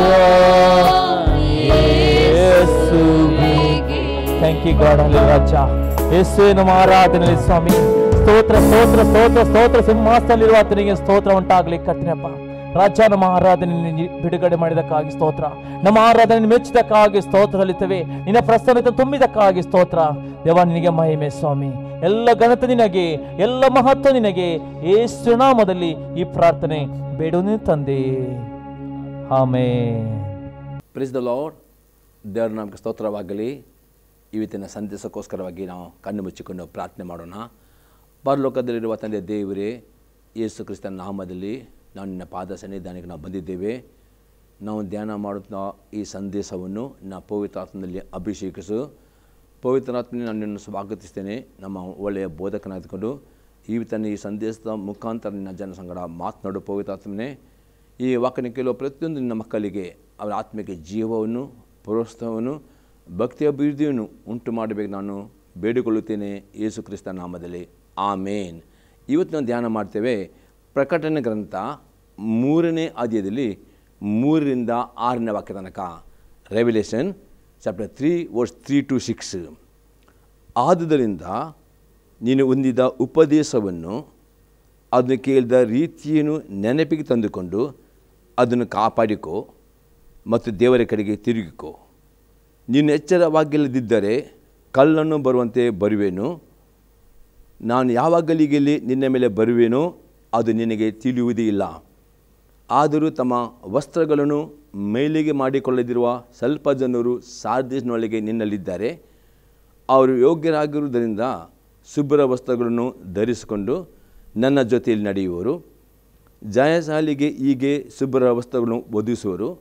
ಜೀವಬಾಧ್ಯರ ಪಟ್ಟಿಯಿಂದ ಅವನ ಹೆಸರನ್ನು ನಾನು ಅಳಿಸಿಬಿಡದೆ ಅವನು ನನ್ನವೆಂದು ನನ್ನ ತಂದೆ ಮುಂದೆಯೂ ಆತನ ದೂತರ ಮುಂದೆಯೂ ಒಪ್ಪುವೆನು. ದೇವರ ಆತ್ಮನು ಸಭೆಗಳಿಗೆ ಹೇಳುವುದನ್ನು ಕಿವಿಯುಳ್ಳವನು ಕೇಳಲಿ. ಇಲ್ಲಿ ನಾವು ನೋಡ್ತೇವೆ, ದೇವರ ಆತ್ಮನು ಈ ಸಾರ್ದಿಸ್ನಲ್ಲಿರುವ ಸಭೆಯ ದೂತನಿಗೆ, ಆ ಸಭೆಯ ವಿಶ್ವಾಸಗಳಿಗೆ ಹೀಗೆ ಹೇಳ್ತಾನೆ, ಯಾವ ಗಲಿಗೆಲಿ ನಾನು ಬರುತ್ತೇನೋ ನಿಮ್ಗೆ ಗೊತ್ತಿದ್ದರಿಂದ ಎಚ್ಚರವಾಗಿರಿ ಎಂಬುದರಲ್ಲಿ ಹೇಳ್ತಾನೆ. ನೋಡ್ತೇವೆ, ಈ ಪ್ರಕಟಣೆಗಂತ 6ನೇ ಆದಿಯಿಂದ ನಾವು ಓದುವುದಾದರೆ 7 ವರ್ಷದ ಸಂಕಟಗಳು ಈ ಲೋಕಕ್ಕೆ ಬರಲಿಕ್ಕುಂಟು ಪ್ರೇರೆ. ಆದರೆ 7 ವರ್ಷ ಸಂಕಟಗಳು ಬರುವ ಮೊದಲು ಯೇಸು ಕ್ರಿಸ್ತನು ತನ್ನ ಸಭೆಯನ್ನು ಎತ್ತಿಕೊಂಡು ಹೋಗಲಿಕ್ಕೆ ಮಧ್ಯ ಆಕಾಶದಲ್ಲಿ ಅವತ್ತು ಗುಪ್ತ ಬರುವ ಅಂದರೆ ರೂಪಾಂತರ ಎಂಬುದನ್ನು ನಾವು ನೋಡ್ತೇವೆ. ಅಪೊಸ್ತಲ ಪೌಲನು ಒಂದು ಕಡೆಯಲ್ಲಿ ರೂಪಾಂತರ ಹೇಳ್ತಾನೆ, ಮತ್ತು ಇನ್ನೊಂದು ಕಡೆಯಲ್ಲಿ ಯೇಸು ಕ್ರಿಸ್ತ ಪ್ರತ್ಯಕ್ಷತೆ. ಈ ಪ್ರತ್ಯಕ್ಷತೆ ಅಥವಾ ರೂಪಾಂತರ ಅಥವಾ ಇಂಗ್ಲೆಂಡ್ ರ್ಯಾಪ್ಚರ್ ಪ್ರೇರೆ ಮೊದಲು ಆಗಬೇಕು ಎಂದರೆ ಮೊದಲು ಸಭೆ ಎತ್ತಲ್ಪಡಬೇಕು. ಸಭೆ ಎತ್ತಲ್ಪಟ್ಟ ನಂತರ 7 ವರ್ಷದ ಸಂಕಟಗಳು ಬರ್ತವೆ ಎಂಬುದಾಗಿ ನಾವು ಪ್ರಕಟಣೆ 6ನೇ ಅಧ್ಯಾಯದಿಂದ ನಾವು ಓದುತ್ತೇವೆ ಪ್ರೇರೆ. ಹಾಗಾದರೆ ಈ ಸಂಕಟಗಳಲ್ಲಿ ಹಾದು ಹೋಗುವಂಥ ಮೊದಲು ದೇವರು ತನ್ನ ಸಭೆಗೆ ಬರುವಾಗ ಇಲ್ಲಿ ಪವಿತ್ರಾತ್ಮತೆ ಆ ರೂಪಾಂತರದಲ್ಲಿ ಪಾಲುಗಾರಾಗಬೇಕಾದ್ರೆ ಇಲ್ಲಿ ನೀನು ಎಚ್ಚರವಾಗಬೇಕು. ಇಲ್ಲಿ 3ನೇ ವಾಕ್ಯದಲ್ಲಿ ನೋಡ್ತೇವೆ, ಆದ್ದರಿಂದ ನೀನು ಒಂದನೇದ ಉಪದೇಶವನ್ನು ಅದನ್ನು ಕೇಳಿದ ರೀತಿಯನ್ನು ನೆನಪಿಗೆ ತಂದುಕೊಂಡು ಅದನ್ನು ಕಾಪಾಡಿಕೋ ಮತ್ತು ದೇವರಿಗೆ ತಿರುಗೋ. ನೀನು ಎಚ್ಚರವಾಗಿಲ್ಲದಿದ್ದರೆ ಕಲ್ಲನ್ನು ಬರುವಂತೆ ಬರೆಯುವೆನು, ನಾನು ಯಾವಾಗಲಿಗಲಿ ನಿನ್ನ ಮೇಲೆ ಬರೆಯುವೆನು, ಅದು ನಿನಗೆ ತಿಳಿಯುವುದೇ ಇಲ್ಲ ಎಂಬುದಾಗಿ ದೇವರ ಆತ್ಮನ ಸಭೆ ಹೇಳ್ತಾನೆ. ಹಾಗಾದರೆ ಪ್ರಿಯರೇ, ಆ ರೂಪಾಂತರದಲ್ಲಿ ಪಾಲ್ಗೊಳ್ಳಬೇಕಾದ್ರೆ ಯಾವ ರೀತಿಯಲ್ಲಿ ಎಚ್ಚರದಲ್ಲಿರಬೇಕು, ಯಾವ ರೀತಿಯಲ್ಲಿ ನೀವು ನಡೆಯಬೇಕೆಂಬುದಾಗಿ ಕೆಲವು ಸಂಗತಿಗಳು ಪ್ರಿಯರೇ ಅತಿ ವಿವರ ನಾನು ನಿಮಗೆ ವಿವರಿಸಿದ ಪ್ರಿಯರೇ. ಈ ಸಂಗತಿಗಳನ್ನು ತಿಳಿದುಕೊಂಡು ಆ ಪ್ರಕಾರ ನಡೆಯುವುದಾದರೆ ಮಾತ್ರವೇ ಆ ಸಂಕಟಗಳು ಬರೋ ಮೊದಲು ಸಭೆ ಎತ್ತಲ್ಪಡುವಾಗ ಆ ರೂಪಾಂತರ ನೀವು ಪಾಲ್ಗೊಳ್ಳಾಗುತ್ತೀರಿ. ಒಂದು ವೇಳೆ ಪ್ರಿಯರೇ ನೀವು ಆತ್ಮಿಕ ಜೀವಿತದಲ್ಲಿ ಎಚ್ಚರವಾಗಲಿದ್ದರೆ ಅಥವಾ ದೇವರ ಆತ್ಮನ ಸಭೆಯಲ್ಲಿ ಹೇಳುವ ಆ ಮಾತನ್ನು ಕೇಳಿ ಆ ಪ್ರಕಾರ ನಡೆದಿದ್ದರೆ ನೀವು ಆ ಸಂಕಟದಲ್ಲಿ ಹಾದು ಹೋಗಬೇಕಾಗುತ್ತೆ. ಅದಕ್ಕೆ ದೇವರ ಆತ್ಮನ ಪ್ರಿಯರೇ ಪ್ರತಿಯೊಂದು ಸಭೆಗೆ ಎಚ್ಚರಿಕೆ ಕೊಡುತ್ತಾನೆ. ಆ ಸಂಕಟಗಳು ಪ್ರಾರಂಭ ಮಾಡುವ ಮೊದಲು ಯೇಸು ಕ್ರಿಸ್ತನು ತನ್ನ ಸಭೆಯನ್ನು ಎತ್ತಿಕೊಂಡು ಹೋಗಲಿಕ್ಕೆ ಮಧ್ಯ ಆಕರ್ಷಿಸಿ ಬರ್ತಾನೆ. ಆ ಒಂದು ಅನುಭವಕ್ಕೆ ರೂಪಾಂತರ ಅಥವಾ ಯೇಸು ಕ್ರಿಸ್ತ ಪ್ರತ್ಯಕ್ಷತೆ ಅಥವಾ ಇಂಗ್ಲೀಷಲ್ಲಿ ರ್ಯಾಪ್ಚರ್ ಅಂತ ಕರೀತಾರೆ. ಅದು ಈ ಇದರಲ್ಲಿ ಪಾಲ್ಗೊಳ್ಳಬೇಕಾದ್ರೆ ಕೆಲವು ಸಂಗತಿಗಳು ನೀವು ಮನಸ್ಸಲ್ಲಿ ಇಟ್ಟುಕೊಳ್ಳಬೇಕು ಮಾತ್ರ ಅಲ್ಲ, ಅದನ್ನು ಕೈಕೊಂಡು ನಡೆಯುವುದು ಅತಿ ಅಗತ್ಯವಾಗುತ್ತದೆ. ಮೊದಲನೇ ಸಂಗತಿ ನೋಡ್ತೇವೆ, ನೀತಿವಂತರಾಗಿ ಜೀವಿಸುವವರು ಆಗಬೇಕು. ಎಫೆಸದವರಿಗೆ ಪತ್ರಿಕೆ 4ನೇ ಅಧ್ಯಾಯದಲ್ಲಿ 22ರಿಂದ 24ನೇ ವಾಕ್ಯ ತನಕ. ಎಫೆಸಿಯನ್ಸ್ 4 ವರ್ಸ್ 22ರಿಂದ 24 ತನಕ. ಯೇಸುವಿನಲ್ಲಿರುವ ಸತ್ಯೋಪದೇಶ ಯಾವುದೆಂದರೆ, ನೀವು ನಿಮ್ಮ ಇಂದಿನ ನಡತೆಯನ್ನು ಅನುಸರಿಸಿದೆ ಪೂರ್ವ ಸ್ವಭಾವವನ್ನು ತೆಗೆದು ಹಾಕಿಬಿಡಬೇಕು. ಅದು ಮೋಸಕರವಾದ ದುರಾಸೆಗಳಿಂದ ಕೆಟ್ಟು ಹೋಗುವಂಥದ್ದು. ನೀವು ನಿಮ್ಮ ಅಂತರ್ಯದಲ್ಲಿ ಹೊಸಬರಾಗಿ ನೂತನ ಸ್ವಭಾವವನ್ನು ಧರಿಸಿಕೊಳ್ಳಿರಿ. ಆ ಸ್ವಭಾವವು ದೇವರ ಹೋಲಿಕೆ ಮೇರೆಗೆ ಸತ್ಯಾನುಗುಣವಾದ ನೀತಿಯುಳ್ಳದಾಗಿಯೂ ದೇವ ಭಯವುಳ್ಳದಾಗಿಯೂ ನಿರ್ಮಿಸಲ್ಪಟ್ಟಿದೆ. ಇಲ್ಲಿ ಅಪೊಸ್ತಲ ಹೇಳ್ತಾನೆ, ಬರೀ ಯೇಸು ನಂಬಿಕೆ ಇಟ್ಟರೆ ಮಾತ್ರ ಸಾಕಾಗುವುದಲ್ಲ, ಯೇಸು ಕ್ರಿಸ್ತನಲ್ಲಿ ನಂಬಿಕೆ ಇಡುವರಾಗಬೇಕು. ಆತನ ಕರ್ತನನ್ನು ಮತ್ತು ಒಡೆಯನು ಎಂಬುದಾಗಿ ಅಂಗೀಕಾರ ಮಾಡುವರಾಗಬೇಕು. ಎರಡನೇದಾಗಿ ನೀರಿನಲ್ಲಿ ಮುಳುಗಿ ತಗೊಳ್ಳುವರಾಗಬೇಕು. ಮೂರನೇದಾಗಿ ನೀವು ಕರ್ತನ ಸಭೆಗೆ ನಂಬಿಕಸ್ಥರಾಗಿ ಬರಬೇಕು. ನಾಲ್ಕನೇದಾಗಿ ಸಭೆಗೆ ಬಂದು ಪ್ರತಿದಿನ ಪ್ರಿಯರೇ ನೀವು ಕೇಳುವಂಥ ಸಂದೇಶವನ್ನು ಮತ್ತು ದಿನೋದ್ಧಾರ ವಾಕ್ಯವನ್ನು ಓದಬೇಕು. ಪ್ರಿಯರೇ ಅಪೊಸ್ತಲ ಪೌಲ ಹೇಳ್ತಾನೆ, ಯೇಸು ಕ್ರಿಸ್ತನ ಸತ್ಯ ಯಾವುದೆಂದರೆ, ನೀವು ನಿಮ್ಮ ಇಂದಿನ ನಡತೆ ಅನುಸರಿಸದೆ ಪೂರ್ವ ಸ್ವಭಾವವನ್ನು ತೆಗೆದು ಹಾಕಿ ಬಿಡಬೇಕು. ಅದು ಮೋಸಕರವಾದ ದುರಾಸೆಯನ್ನು ಕೆಟ್ಟು ಹೋಗುವಂಥದ್ದು. ಮತ್ತು 23 ಆಗ್ತದೆ, ನೀವು ನಿಮ್ಮ ಅಂತರದಲ್ಲಿ ಹೊಸಬರಾಗಿ ನೂತನ ಸ್ವಭಾವವನ್ನು ಧರಿಸಿಕೊಳ್ಳಬೇಕು. ಪ್ರಿಯರೇ ದಿನಾಲು ಪ್ರಿಯರೇ ನೀವು ದೇವರ ವಾಕ್ಯವನ್ನು ಓದುವವರು ಆಗಬೇಕು. ಎಷ್ಟು ನೀವು ದೇವರ ವಾಕ್ಯವನ್ನು ಓದುತ್ತೀರೋ ಅಷ್ಟು ಈ ವಾಕ್ಯವು ನಿಮ್ಮಲ್ಲಿ ಪೂರ್ವ ಸ್ವಭಾವಗಳನ್ನು ನಿಮ್ಮಲ್ಲಿ ಪಾಪದ ಜೀವಿತ ತೋರಿಸಿಕೊಡುವಾಗ ಆ ಪಾಪಾದಿನ ಸ್ವಭಾವಕ್ಕೆ ಪಶ್ಚಾತ್ತಾಪಟ್ಟುಕೊಂಡು ನೀವು ಏನು ದೇವರ ಓದುತ್ತೀರೋ ಆ ವಾಕ್ಯದಲ್ಲಿ ನೀವು ದೇವರ ಆಜ್ಞೆಗಳನ್ನು ಗಮನಿಸೋರು ಆಗಬೇಕು. ನಾವು ನೋಡ್ತೇವೆ ಅಲಂಬಡಿಕೆಯೂ ಓದುವರಾಗಬೇಕು. ಆಗ ಹೊಸ ಮಡುಗು ಅಲಂಬಡಿಕೆಯಲ್ಲಿ ಬರೀ ದೇವರು 10 ಆಜ್ಞೆ ಕೊಟ್ಟಿದ್ದಾನೆ. ಈ ಹೊಸ ಮಡುಗು ಯೇಸು ಕ್ರಿಸ್ತನು ಅನೇಕ ಆಜ್ಞೆಗಳು, ಈ ಎಲ್ಲ ಆಜ್ಞೆಗಳನ್ನು ನೀವು ಕೈಕೊಂಡು ನಡೆಯುವಾಗ ನಿಮ್ಮಲ್ಲಿ ನೂತನ ಸ್ವಭಾವವು ತೋರಿ ಬರ್ತದೆ. ನೀವು ದಿನೇ ದಿನೇ ಯೇಸು ಕ್ರಿಸ್ತನ ಸ್ವಭಾವವು ನಿಮ್ಮಲ್ಲಿ ಕಂಡು ಬರ್ತದೆ. ಈ ರೀತಿ ನೀವು ಜೀವಿಸಿದರೆ ಮಾತ್ರವೇ ಪ್ರಿಯರೇ ಆ ಯೇಸು ಕ್ರಿಸ್ತನ ಆ ರೂಪಾಂತರದಲ್ಲಿ ಅಥವಾ ಆತನ ಪ್ರತ್ಯಕ್ಷತೆಯಲ್ಲಿ ನೀವು ಶುಭ್ರ ವಸ್ತ್ರವನ್ನು ಧರಿಸಿಕೊಳ್ಳಲಿಕ್ಕೆ ನಿಮಗೆ ಸಾಧ್ಯವಾಗ್ತದೆ. ಆ ಶುಭ್ರ ವಸ್ತ್ರಗಳನ್ನು ಪ್ರಿಯರೇ ಧರಿಸಿಕೊಳ್ಳುವುದು ಅರ್ಥವಾಗಿದೆ. ದಿನಾಲು ಪ್ರಿಯರೇ ಪ್ರಾರ್ಥನೆ ಮಾಡಿದ ಹಾಗೆ ದೇವರ ವಾಕ್ಯವನ್ನು ಅಲ್ಲಿ ಉಣ್ಬೇಕಿಯು ಮತ್ತು ಹೊಸ ಉಣ್ಬೇಕು ಅತಿ ಹೆಚ್ಚಾಗಿ ಓದುವರಾಗಬೇಕು ಓದಬೇಕು. ಯಾಕಂದರೆ ಹೊಸ ಉಣ್ಬೇಕಲ್ಲಿ ಅತಿ ಸ್ಪಷ್ಟವಾಗಿ ಪೂರ್ವ ಸ್ವಭಾವ ಏನು ಎಂಬುದಾಗಿ ತೋರಿಸಿಕೊಡುವಾಗ ಆ ದಿನಾರು ನಿಮ್ಮ ಜೀವಿತ ಪೂರ್ವ ಸ್ವಭಾವವನ್ನು ನೀವು ತೆಗೆದು ಹಾಕಿಕೊಂಡು ಏನು ನೀವು ವಾಕ್ಯ ಓದುತ್ತೀರೋ ಆ ವಾಕ್ಯದಲ್ಲಿರುವ ಆಜ್ಞೆಗಳನ್ನು ಕೈಕೊಂಡು ನಡೆಯುವಾಗ ನೀವು ಶುಭ್ರ ವಸ್ತ್ರಗಳನ್ನು ಅಥವಾ ನೂತನ ಸ್ವಭಾವ ಧರಿಸಿ ಈ ಸ್ವಭಾವ ದಿನೇ ದಿನೇ ದಿನೇ ದಿನೇ ನೀವು ಧರಿಸಿಕೊಂಡು ಆ ವಾಕ್ಯಕ್ಕೆ ವಿಧಾನ ನಡೆಯುವಾಗ ಪಡೆ ಆ ದಿನ ಯಾವ ದಿನ ಆ ರೂಪದಲ್ಲಿ ಆ ದಿನದಲ್ಲಿ ಆ ರೂಪಾಂತರ ಪಾಲ್ಗೊಳ್ಳಾಗುತ್ತೀರಿ. ಒಂದು ವೇಳೆ ಯೇಸು ನಂಬಿಕೆ ಇಟ್ಟಿದ್ದೀರಿ, ನೀರು ನೀತಿ ತೆಗೆದುಕೊಂಡಿದ್ದೀರಿ, ಪ್ರತಿಯಾದ ಸಭೆಗೆ ಬರ್ತೀರಿ, ಆದರೆ ನೀವು ಆ ದೇವರ ವಾಕ್ಯವನ್ನು ಕೇಳಿ ಸಭೆಯಲ್ಲಿ ಕೊಟ್ಟ ಸತ್ಯ ಉಪದೇಶವನ್ನು ಕೇಳಿ ಮತ್ತು ದಿನಾಲ್ಕು ವಾಕ್ಯವನ್ನು ಓದಿ ಆ ನಿಮ್ಮ ಪೂರ್ವಸಭೆ ತೆಗೆದು ಹಾಕದಿರುವುದರೆ ನಿಮ್ಮ ಬಟ್ಟೆ ಅದು ಮೇಲಿಗೆ ಹಾಕಿ ಕಾಣಲ್ಪಡ್ತದೆ. ಯಾಕಂದ್ರೆ ನೋಡ್ತೇವೆ ಯೇಸು ಕ್ರಿಸ್ತನಲ್ಲಿ ನಂಬಿಕೆಟ್ಟು ನೀಲಿ ಮುಳಿತಿ ಸಂತಕೊಳ್ಳುವಾಗ ದೇವರು ಪ್ರತಿಯೊಬ್ಬ ವಿಶ್ವಾಸಿಗೆ ನೀತಿವಂತಿಕೆಯ ಒಂದು ನಿಲುವಂಗಿಯನ್ನು ಅವರ ಆತ್ಮಕ್ಕೆ ದೇವರು ಕೊಡುವನಾಗಿದ್ದಾನೆ. ಅದೇ ಶುಭ್ರ ವಸ್ತ್ರವಾಗಿದೆ. ಈ ನೀತಿ ಎಂಬ ನಿಲುವಂಗಿಯನ್ನು ಅತಿ ಶುಭ್ರ ವಸ್ತ್ರವನ್ನು ಪ್ರತಿದಿನ ಮೇಲಿಗೆ ಹಾಕಿದರೆ ಕಾಪಾಡಿಕೊಳ್ಳಬೇಕಿದೆ. ದಿನಾಲು ದೇವರ ವಾಕ್ಯ ಓದುವವರು ಮತ್ತು ಆ ವಾಕ್ಯಕ್ಕೆ ವಿಧರೆ ನೋಡಿದರೆ ಆ ನಿಮ್ಮ ಬಟ್ಟೆ ಮೇಲಿಗೆ ಆಗದೆ ನೀವು ಶುಭ್ರ ವಸ್ತ್ರವನ್ನು ಧರಿಸಿಕೊಂಡು ಆತನು ಯಾವ ಟೈಮಲ್ಲಿ ಬಂದರೂ ನಿಮ್ಮ ಆತ್ಮ ಎಚ್ಚರವಾಗಿಕೊಂಡು ಆತನ ಒಟ್ಟಿಗೆ ನೀವು ಆ ಪರಲೋಕದಲ್ಲಿ ಆ ರೂಪದ ಎತ್ತಲ ಪಡಲಿಕ್ಕೆ ನೀವು ಸಾಧ್ಯವಾಗ್ತದೆ. ಒಂದು ವೇಳೆ ನೀವು ದೇವರ ವಾಕ್ಯ ಓದುವುದಿಲ್ಲೋ, ಸಭೆಗೆ ಬಂದ ದೇವರ ವಾಕ್ಯನ ಕೇಳಿ ಆ ನಡೆಯುವುದಿಲ್ಲೋ, ನಿಮ್ಮಲ್ಲಿ ಪೂರ್ವಸಭಾ ಅದು ಹಾಗೆ ಇರುವುದರೆ ನೀವು ಆ ರೂಪಾಂತರದಲ್ಲಿ ಕೈ ಬಿಡಲ್ಪಡ್ತೀರಿ. ಕೈ ಬಿಡಲ್ಪಟ್ಟರೆ 7 ವರ್ಷ ಸಂಕಟಗಳಲ್ಲಿ ಹಾದು ಹೋಗಬೇಕಾಗುತ್ತೆ. ಅದೇ ದೇವರು ಆತ್ಮ ನಿಮ್ಮನ್ನು ಪ್ರೀತಿಸ್ತಾನೆ. ಅದೇ ಪ್ರತಿಯೊಂದು ಸಭೆಯಲ್ಲಿ ಪವಿತ್ರಾತ್ಮನು ಹೇಳ್ತಾನೆ ಜಯ ಹೊಂದುವವನಿಗೆ. ಮತ್ತು ಇಲ್ಲಿ ಈ ಸಭೆ ಹೇಳ್ತಾರೆ ಸಾಧ್ಯ ಸಭೆಗೆ ಈ ಸಭೆಯಲ್ಲಿ ದೇವರಾತ್ಮ ಇದ್ದಾನೆ. ನೀವು ಒಂದು ಎಚ್ಚರವಾಗಲಿದ್ದರೆ ಕಲ್ಲನ್ನು ಬರುತ್ತೇನೆ. ಯಾವಾಗಲೇ ಯೇಸು ರೂಪದ ಯಾವ ಗಲಿಗೆ ಯಾವ ಕ್ಷಣ ಗೊತ್ತಿಲ್ಲದೆ ಬರ್ತದೆ. ಅದೇ ಪ್ರತಿದಿನ ನಿಮ್ಮ ಆತ್ಮದಲ್ಲಿ ದೇವರ ವಾಕ್ಯಕ್ಕೆ ವಿಧಾಯಕನ್ನು ನಡೆಯಿದರೆ ಮಾತ್ರವೇ ಆ ಶುಭ್ರ ವಸ್ತ್ರ ಧರಿಸಿಕೊಂಡು ನಡೀಲಿಕ್ಕೆ ಅಂಥವರು ಮಾತ್ರ ಆ ರೂಪದಲ್ಲಿ ಪಾಲ್ಗೊಳ್ಳುತ್ತಾರೆ ಎಂಬುದೇ ಅತಿ ಸ್ಪಷ್ಟನಲ್ಲಿ ನೋಡುವರಾಗಿದ್ದೇವೆ. ಆಗ ನಿಮಗೆ ರೂಪದ ಪಾಲ್ಗೊಳ್ಳಾಗಬೇಕಾ? ದಿನಾಲು ದೇವರ ಓದುವವರಾಗಬೇಕು, ಆ ಕೇಳುವವರಾಗಬೇಕು ಮತ್ತು ಅದಕ್ಕೆ ವಿಧೇಯರಾಗಬೇಕು. ಮತ್ತು ವಿಧೇಯರಾಗುವಾಗ ನಿಮ್ಮ ಪೂರ್ವ ಸ್ವಭಾವಗಳನ್ನು ತೆಗೆದು ಹಾಕಿಬಿಡಬೇಕು. ಆವಾಗ ಮಾತ್ರ ಈ ರೂಪದ ಪಾಲ್ಗೊಳ್ಳಲಿಕ್ಕೆ ನಿಮಗೆ ಸಾಧ್ಯವಾಗ್ತದೆ. ಎರಡನೇ ಸಂಗತಿ ನೋಡ್ತೇವೆ, ರೂಪಾಂತರ ಪಾಲ್ಗೊಳ್ಳಾಗಬೇಕಾದರೆ ದಿನಾಲು ಸರಿಯಾದಿನ ಸ್ವಭಾವವನ್ನು ಕುರುಜೆಗೆ ಹಾಕುವವರು ಆಗಬೇಕು. ಗಲಾತ್ಯ ದೇವರಿಗೆ ಪತ್ರಿಕೆ 5ನೇ ಅಧ್ಯಾಯದಲ್ಲಿ 19ರಿಂದ 21ನೇ ವಾಕ್ಯ ಮತ್ತು 24ನೇ ವಾಕ್ಯ. Galatia 5 19 to 21 and 24. ಶರೀರಭೌದ ಕರ್ಮಗಳು ಪ್ರಸಿದ್ಧವಾಗಿವೆ. ಯಾವುದೆಂದರೆ ಜಾರತ್ವ, ಬಂಡುತನ, ನಾಚಿಕೆಗೇಡಿತನ, ವಿಗ್ರಹ ಆರಾಧನೆ, ಮಾಟ, ಹಗೆತನ, ಜಗಳ, ಹೊಟ್ಟೆಕಿಚ್ಚು, ಸಿಟ್ಟು, ಕಕ್ಷಭೇದ, ಭಿನ್ನಮತ, ಮತ್ಸರ, ಕುಡುಕಿತನ, ದುಂದುತನ ಇಂಥವುಗಳೇ. ಇವುಗಳ ವಿಷಯದಲ್ಲಿ ಇಂಥ ಕಾರ್ಯಗಳನ್ನು ನಡೆಸುವವರು ದೇವರ ರಾಜ್ಯಕ್ಕೆ ಬಾಧ್ಯರಾಗುವುದಿಲ್ಲವೆಂದು ನಾನು ಹಿಂದೆ ಹೇಳಿದಂತೆ ಈಗಲೂ ನಿಮ್ಮನ್ನು ಎಚ್ಚರಿಸ್ತೇನೆ. ಅತಿ ಸ್ಪಷ್ಟ ಪಾಲನ್ನು ಈ ಗಲಾತ್ಯ ಸಭೆಯ ವಿಶ್ವಾಸಿಗಳಿಗೆ ಬರುತ್ತದೆ. ಗಲಾತ್ಯ ಸಭೆಯ ವಿಶ್ವಾಸಿಗಳು ಯೇಸು ಕ್ರಿಸ್ತನಲ್ಲಿ ನಂಬಿಕಿಟ್ಟವರು, ನೀರಿನ ಮುಳುಗಿ ತೆಗೆದುಕೊಂಡವರು, ಪವಿತ್ರಾತ್ಮನನ್ನು ಹೊಂದಿಕೊಂಡವರು ಆಗಿದ್ದರು. ಈ ಪವಿತ್ರಾತ್ಮ ಹೊಂದಿಕೊಂಡ ನಂತರ ನಿಮ್ಮ ಕೈಲುಂಟು ದಿನಾಲು ಪವಿತ್ರಾತ್ಮ ವಿಧಾನ ನಡೆಯುವುದಾದರೆ ಮಾತ್ರವೇ ನಿಮ್ಮಲ್ಲಿ ಪವಿತ್ರಾತ್ಮ 9 ಫಲಗಳು ತೋರಲ್ಪಡುತ್ತವೆ. ಇಲ್ಲದಿದ್ದರೆ ನೀವು ಸರಿಯಾದ ಪ್ರಕಾರ ನೋಡಿದರೆ ಈ ಗುಣಗಳನ್ನು ತೋರಿಬರ್ತವೆ. ಪೌಲ ನೋಡಿದರೆ ನೀವು ಎಷ್ಟು ನಂಬಿಕೆ ಇಟ್ಟಿದ್ದೀರಿ, ನೀರಿನ ಮುಳುಗಿ ತೆಗೆದುಕೊಂಡಿದ್ದೀರಿ, ಅದು ನಿಮ್ಮ ಸ್ವಭಾವ ಬದಲಾಗಿಲ್ಲ. ಈ ಗುಣಗಳು ನಿಮ್ಮಲ್ಲಿ ತೋರಿಬರುವುದಾರೆ. ಇಂಥ ಸ್ವಭಾವದವರು ಅದು ಇಂಥ ಗುಣಗಳು ಇದ್ದವರು ಅವರ ಪರಲೋಕ ರಾಜ್ಯಕ್ಕೆ ಆ ರೂಪಾಂತರದಲ್ಲಿ ಪಾಲ್ಗೊಳ್ಳುವುದಿಲ್ಲ ಎಂಬುದೇ ಅದೇ ಖಂಡಿತವಿಲ್ಲ. ಹಾಗಾದರೆ ಪ್ರೇರೆ ನಿಮಗೆ ರೂಪಾಂತರದಲ್ಲಿ ಪಾಲ್ಗೊಳ್ಳಾಗಬೇಕಾ? ಬರೀ ಯೇಸು ನಂಬಿಕೆ ಇಟ್ಟರೆ ಸಾಕುವುದಿಲ್ಲ. ನಂಬಿಕೆ ಇಡುವುದು, ದೀಕ್ಷೆ ಕೊಳ್ಳುವುದು, ಸಭೆಗೆ ಬರುವುದು.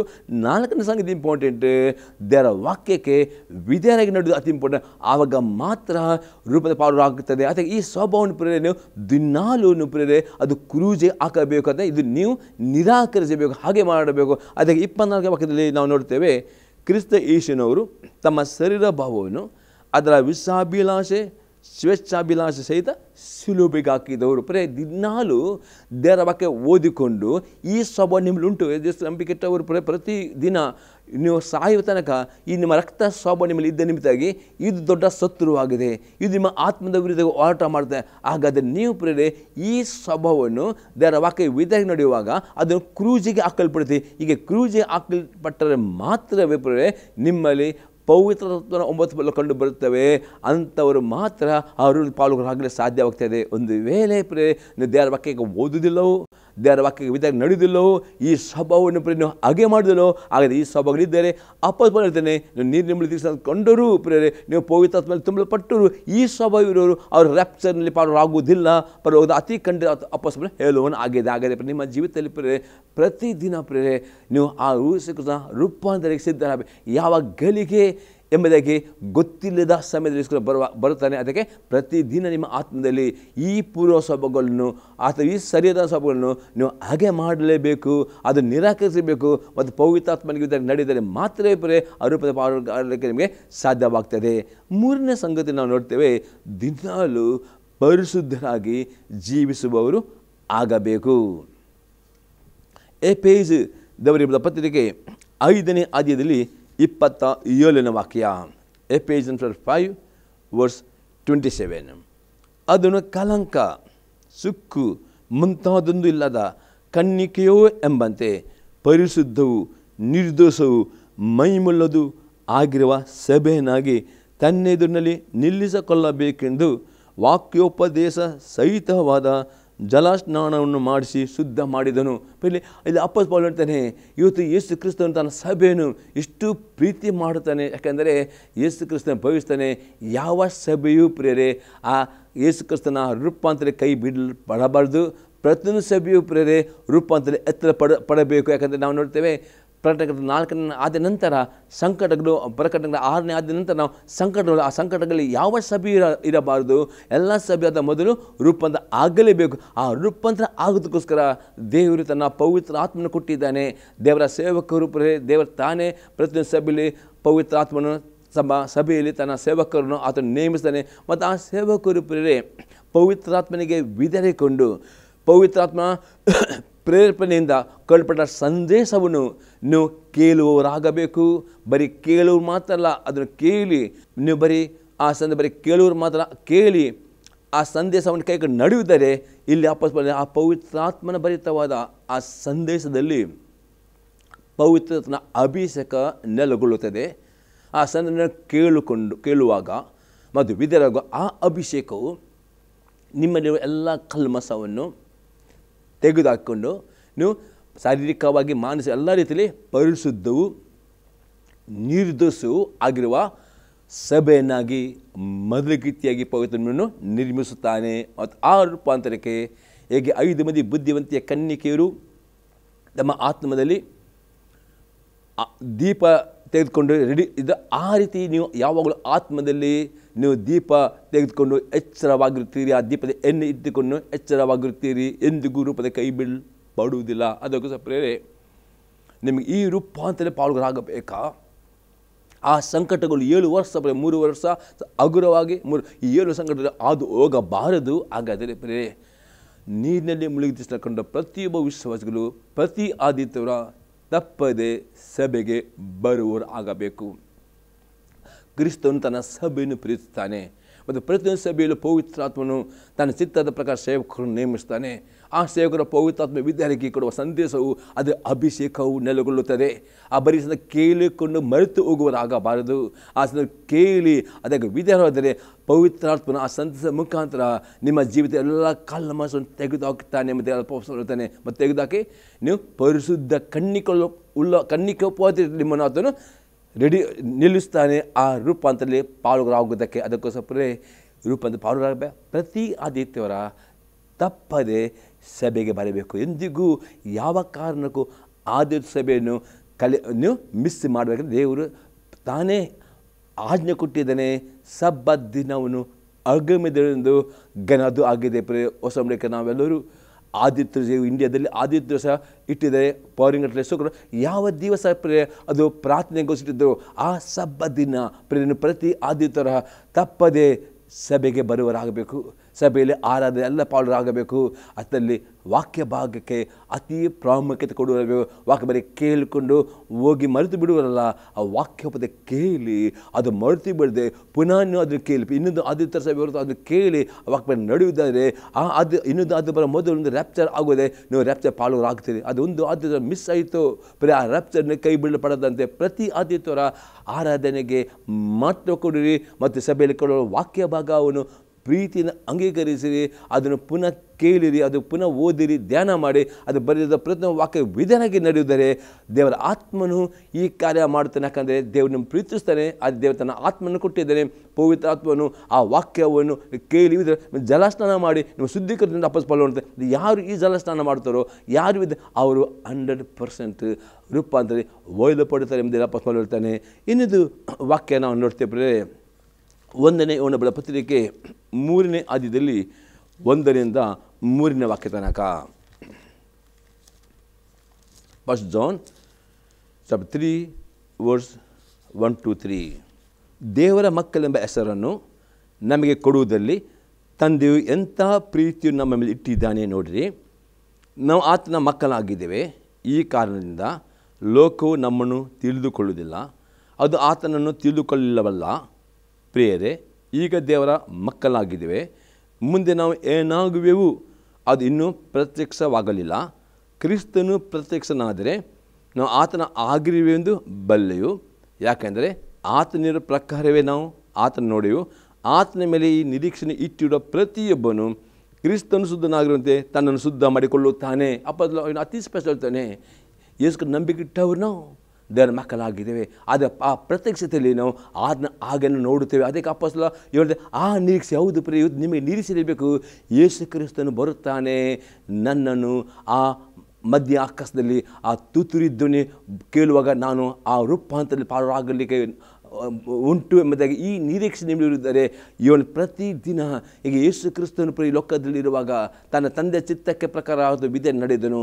ಅದೇ ರೀತಿ ನೀವು ದೇವರಿಗೆ ದೇವರಿಗೆ ಮೆಚ್ಚುವವರಾಗಬೇಕು. ಅದಕ್ಕೆ ದಿನಾಲೂ ಪ್ರಿಯ ನಿಮ್ಮ ವಾಕ್ಯವನ್ನು ಬರೀ ಓದುವರಲ್ಲ, ವಾಕ್ಯವನ್ನು ಕೈಕೊಂಡು ನಡೆಯುವುದರೆ ಈ ವಾಕ್ಯವು ನಿಮ್ಮನ್ನು ಪರಿಪೂರ್ಣ ಶುದ್ಧೀಕರಿಸಿ ದೇವರ ವಾಕ್ಯದಲ್ಲಿ ಪ್ರಿಯ ಶಕ್ತಿ ಉಂಟು, ದೇವರ ವಾಕ್ಯದಲ್ಲಿ ಅಭಿಷೇಕ ಉಂಟು. ಪ್ರಿಯ ಎಷ್ಟು ದೇವರ ವಾಕ್ಯ ಓದುತ್ತೀರೋ, ಎಷ್ಟು ವಾಕ್ಯ ಕೇಳುತ್ತೀರೋ ಮತ್ತು ವಿಧೇಯರಾಗ್ತೀರೋ, ಆ ವಿಧೇಯರಾಗುವಾಗ ಈ ವಾಕ್ಯದಲ್ಲಿ ಶಕ್ತಿ ಪ್ರಿಯ ನಿಮ್ಮ ಮನಸ್ಸು ನಿಮ್ಮ ಆಲೋಚನೆ ಶುದ್ಧೀಕರಿಸಿದಾಗ ಅಪೊಸ್ತಲನು ಹೇಳ್ತಾನೆ, ಯಾರಿಗೆ ನಿರೀಕ್ಷೆ ಉಂಟು, ಹೌದು ಯೇಸು ಕ್ರಿಸ್ತನು ಬೇಗನೆ ಬರುತ್ತಾನೆ. ಆತನು ಬರುವಾಗ ಆ ಒಂದು ಸಂಕಟ ಬರೋ ಮೊದಲು ಆ ರ್ಯಾಪ್ಚರ್ ಉಂಟೇ ಉಂಟು. ಆ ರ್ಯಾಪ್ಚರ್ನಲ್ಲಿ ಪಾಲ್ಗೊಳ್ಳಾಗಲಿ ಉಂಟೆಂಬ ನಿರೀಕ್ಷೆ ಇರೋರು ಪ್ರತಿದಿನ ಪ್ರಿಯ ದೇವರು ಯೇಸು ಕ್ರಿಸ್ತ ಪರಿಶುದ್ಧನಾಗಿದೆ, ಹಾಗೆ ಪರಿಶುದ್ಧ ಜೀವಿಸುವವರು ಆಗಬೇಕು ಎಂಬುದೇ ಅಪೊಸ್ತಲನು ಹೇಳ್ತಾನೆ. ಅಂಥವರು ಮಾತ್ರ ಆ ರೂಪದ ಪಾಲ್ಗೊಳ್ಳುತ್ತಾರೆ ಎಂಬುದನ್ನು ಇಲ್ಲಿ ಅತಿ ಸ್ಪಷ್ಟ ನೋಡ್ತೇವೆ. 4ನೇ ಸಂಗತಿ ನೋಡ್ತೇವೆ, ರೂಪಾಂತರದಲ್ಲಿ ಪಾಲ್ಗೊಳ್ಳಬೇಕಾದರೆ ಒಳ್ಳೆಯ ಕ್ರಿಯೆಗಳನ್ನು ಮಾಡುವವರು ಆಗಬೇಕು. ಎಫೆಸ ದೇವರ ಪತ್ರಿಕೆ 2ನೇ ಅಧ್ಯಾಯದಲ್ಲಿ 10ನೇ ವಾಕ್ಯ, ಎಫೆಸ 2:10. ನಾವು ಆತನ ನಿರ್ಮಾಣ ಸತ್ಕಾರ್ಯಗಳನ್ನು ಮಾಡುವುದಕ್ಕಾಗಿಯೇ ಕ್ರಿಸ್ತ ಯೇಸುವಿನಲ್ಲಿ ಸೃಷ್ಟಿಸಲ್ಪಟ್ಟೆವು. ನಾವು ಸತ್ಕಾರ್ಯಗಳನ್ನು ನಡೆಸುವವರಾಗಿ ಬದುಕಬೇಕೆಂದು ದೇವರು ನಮ್ಮನ್ನು ಮೊದಲೇ ನೇಮಿಸಿದನು. ಅಪ್ಪನ ಅತಿ ಸ್ಪಷ್ಟ ಹೇಳ್ತಾನೆ, ಕೃಪೆಯ ಮೂಲಕ ನಾವೆಲ್ಲರೂ ನೀವೆಲ್ಲರೂ ರಕ್ಷಣೆ ಹೊಂದಿದ್ದೀವಿ, ಅದು ದೇವರ ಕೃಪೆ ಆದೆ. ಅದು ಅಷ್ಟೇ ಅಲ್ಲ, ಆ ರಕ್ಷಣೆ ಹೊಂದಿದ್ರೆ ಮಾತ್ರ ಸಾಕೋದಿಲ್ಲ. ಅಪ್ಪ ಆನಂತರ ಹೇಳ್ತಾನೆ, ಯಾರು ರಕ್ಷಣೆ ಹೊಂದಿ ಅವರಿಗೆ ಹೇಳ್ತಾನೆ, ನಾವು ಆತನ ನಿರ್ಮಾಣ ಸತ್ಕಾರ್ಯಗಳನ್ನು ಮಾಡುವುದಕ್ಕಾಗಿಯೇ ಕ್ರಿಸ್ತ ಯೇಸುವಿನಲ್ಲಿ ಸೃಷ್ಟಿಸಲ್ಪಟ್ಟೆವು. ನಾವು ಸತ್ಕಾರ್ಯಗಳನ್ನು ನಡೆಸುವವರಾಗಿ ಬದುಕಬೇಕೆಂದು ದೇವರು ನಮ್ಮನ್ನು ಮೊದಲೇ ನೇಮಿಸಿದನು. ಪ್ರೀತಾರ್ಥವಾಗಿದೆ, ಯಾರು ಎಷ್ಟು ನಂಬಿಕೆ ಇಟ್ಟುಕೊಂಡು ನೀರಿನಲ್ಲಿ ಮುಳುಗಿ ತೆಗೆದುಕೊಂಡಿದ್ದೀರೋ ನೀವು ದೇವರ ಕೃಪೆಯ ರಕ್ಷಣೆಯನ್ನು ಹೊಂದಿಕೊಂಡಿದ್ದೀರಿ. ಪ್ರತಿಯೊಬ್ಬರು ಪ್ರಿಯರೇ ಆ ರಕ್ಷಣೆ ಹೊಂದಿದವರು ನೀವು ದಿನಾಲು ಪ್ರಿಯರೇ ದೇವರು ನಿಮಗೆ ಕೊಟ್ಟ ತಾಲಾಂತಗಳನ್ನು, ದೇವರು ಕೊಟ್ಟ ವರಗಳನ್ನು ಪ್ರಿಯರೇ ದೇವರ ಮಹಿಮೆಗಾಗಿ ಉಪಯೋಗಿಸುವ ಸತ್ಕ್ರಿಯೆಗಳು ಎಷ್ಟು ನಿಮಗೆ ಸಾಧ್ಯ ಉಂಟು ಪ್ರಿಯರೇ. ನಿಮಗೆ ದೇವರು ಕೊಟ್ಟ ತಾಲಾಂತಗಳನ್ನು, ಆ ವರಗಳನ್ನು ಮತ್ತು ನೀವು ಇನ್ನೊಬ್ಬರಿಗೆ ಪರೋಪಕಾರ ಮಾಡುವ ಸತ್ಕಾರ್ಯಗಳು ಮಾಡಬೇಕು. ದೇವರ ವಾಕ್ಯ ವಿಧೇಯಕನು ಅನೇಕ ಒಳ್ಳೆಯ ಕ್ರಿಯೆಗಳು ಈ ಮಾಡುವ ಸತ್ಕ್ರಿಯೆಗಳು ಪ್ರಿಯರೇ ಅತಿ ಇಂಪಾರ್ಟೆಂಟ್ ಆಗಿದೆ ರೂಪಾಂತರ ಪಾಲ್ಗೊಳ್ಳಲಿಕ್ಕೆ ಎಂಬುದಾಗಿ ನಾವು ಪ್ರಕಟಣೆ ಗ್ರಂಥ 19ನೇ ಅಧ್ಯಾಯದಲ್ಲಿ 8 ಮತ್ತು 9ನೇ ವಾಕ್ಯದಲ್ಲಿ ನೋಡ್ತೇವೆ. ರೆವಲ್ಯೂಷನ್ 19:8-9. ಪ್ರಕಾಶಮಾನವು ನಿರ್ಮಲವು ಆದ ನಯವಾದ ನಾರು ಮಡಿಯನ್ನು ಧರಿಸಿಕೊಳ್ಳುವುದಕ್ಕೆ ಆಕೆಗೆ ಅನುಗ್ರಹಿಸೋಣವಾಗಿತ್ತು. ಆ ನಾರುಮಡಿ ಅಂದರೆ ದೇವಜನರ ಸತ್ಕಾರ್ಯಗಳೇ.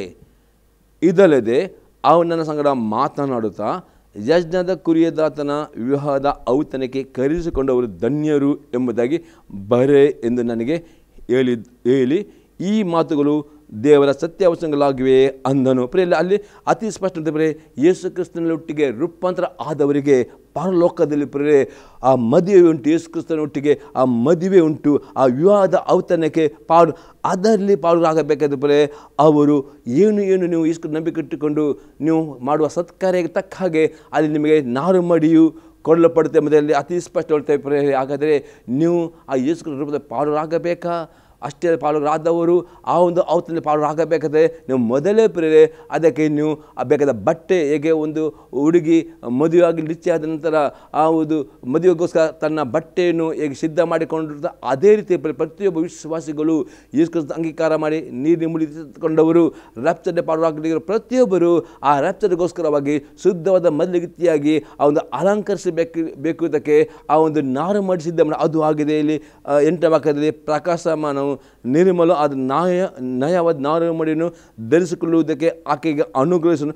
ಆ ನಾರುಮಡಿ ಅಂದರೆ ದೇವಜನರ ಸತ್ಕಾರ್ಯ. ಏನು ನೀವು ಯೇಸು ನಂಬಿಕೆ ಇಟ್ಟುಕೊಂಡು ನೀವು ಒಳ್ಳೆಯ ಕ್ರಿಯೆಗಳು ಮಾಡುತ್ತೀರಿ, ಪರೋಪಕಾರ, ದಾನ ಧರ್ಮ ಅಥವಾ ನಿಮ್ಮ ತಾಳ್ಮೆ ಏನೆಲ್ಲ ನೀವು ನಿಮ್ಮಲ್ಲಿ ಸಾಧ್ಯವಾದಷ್ಟು ನೀವು ಇನ್ನೊಬ್ಬರಿಗೆ ದೇವರ ಮಹಿಮೆಗೆ ನೀವು ಪರೋಪಕಾರ ಸತ್ಕಾರ್ಯ ಆ ಎಲ್ಲ ತಕ್ಕ ನಿಮ್ಮ ಮಾಡಿದ ಆ ಕ್ರಿಯೆಗೆ ಆ ರೂಪಾಂತರದಲ್ಲಿ ಪಾಲುಗಾಗಿಕೊಂಡು ಆ ಒಂದು ವಿವಾಹದ ಔತಣದಲ್ಲಿ ಪಾಲುಗಾಗೋದಕ್ಕೆ ಅದು ನಿಮಗೆ ನಾರುಮಡಿ ಕೊಳ್ಳಲ್ಪಡ್ತಿದೆ. ಹಾಗೆ ಅದರಲ್ಲಿ ಪ್ರತಿಯೊಬ್ಬರು ಸಂಘರ್ಷಪಟ್ಟು ಆ ಯೇಸುಗಳೊಟ್ಟಿಗೆ ವಿವಾಹದಲ್ಲಿ ಪಾಲುಗಾಗ್ತೀರಿ ಎಂಬುದರಲ್ಲಿ ಅತಿ ಸ್ಪಷ್ಟ ನೋಡ್ತಾ. ಹಾಗಾದರೆ ಪ್ರಿಯರೇ ಬರೀ ಎಷ್ಟು ನಂಬಿಕೆ ಇಟ್ಟರೆ ಮಾತ್ರ ಸಾಕು ಹೋಗೋದಿಲ್ಲ.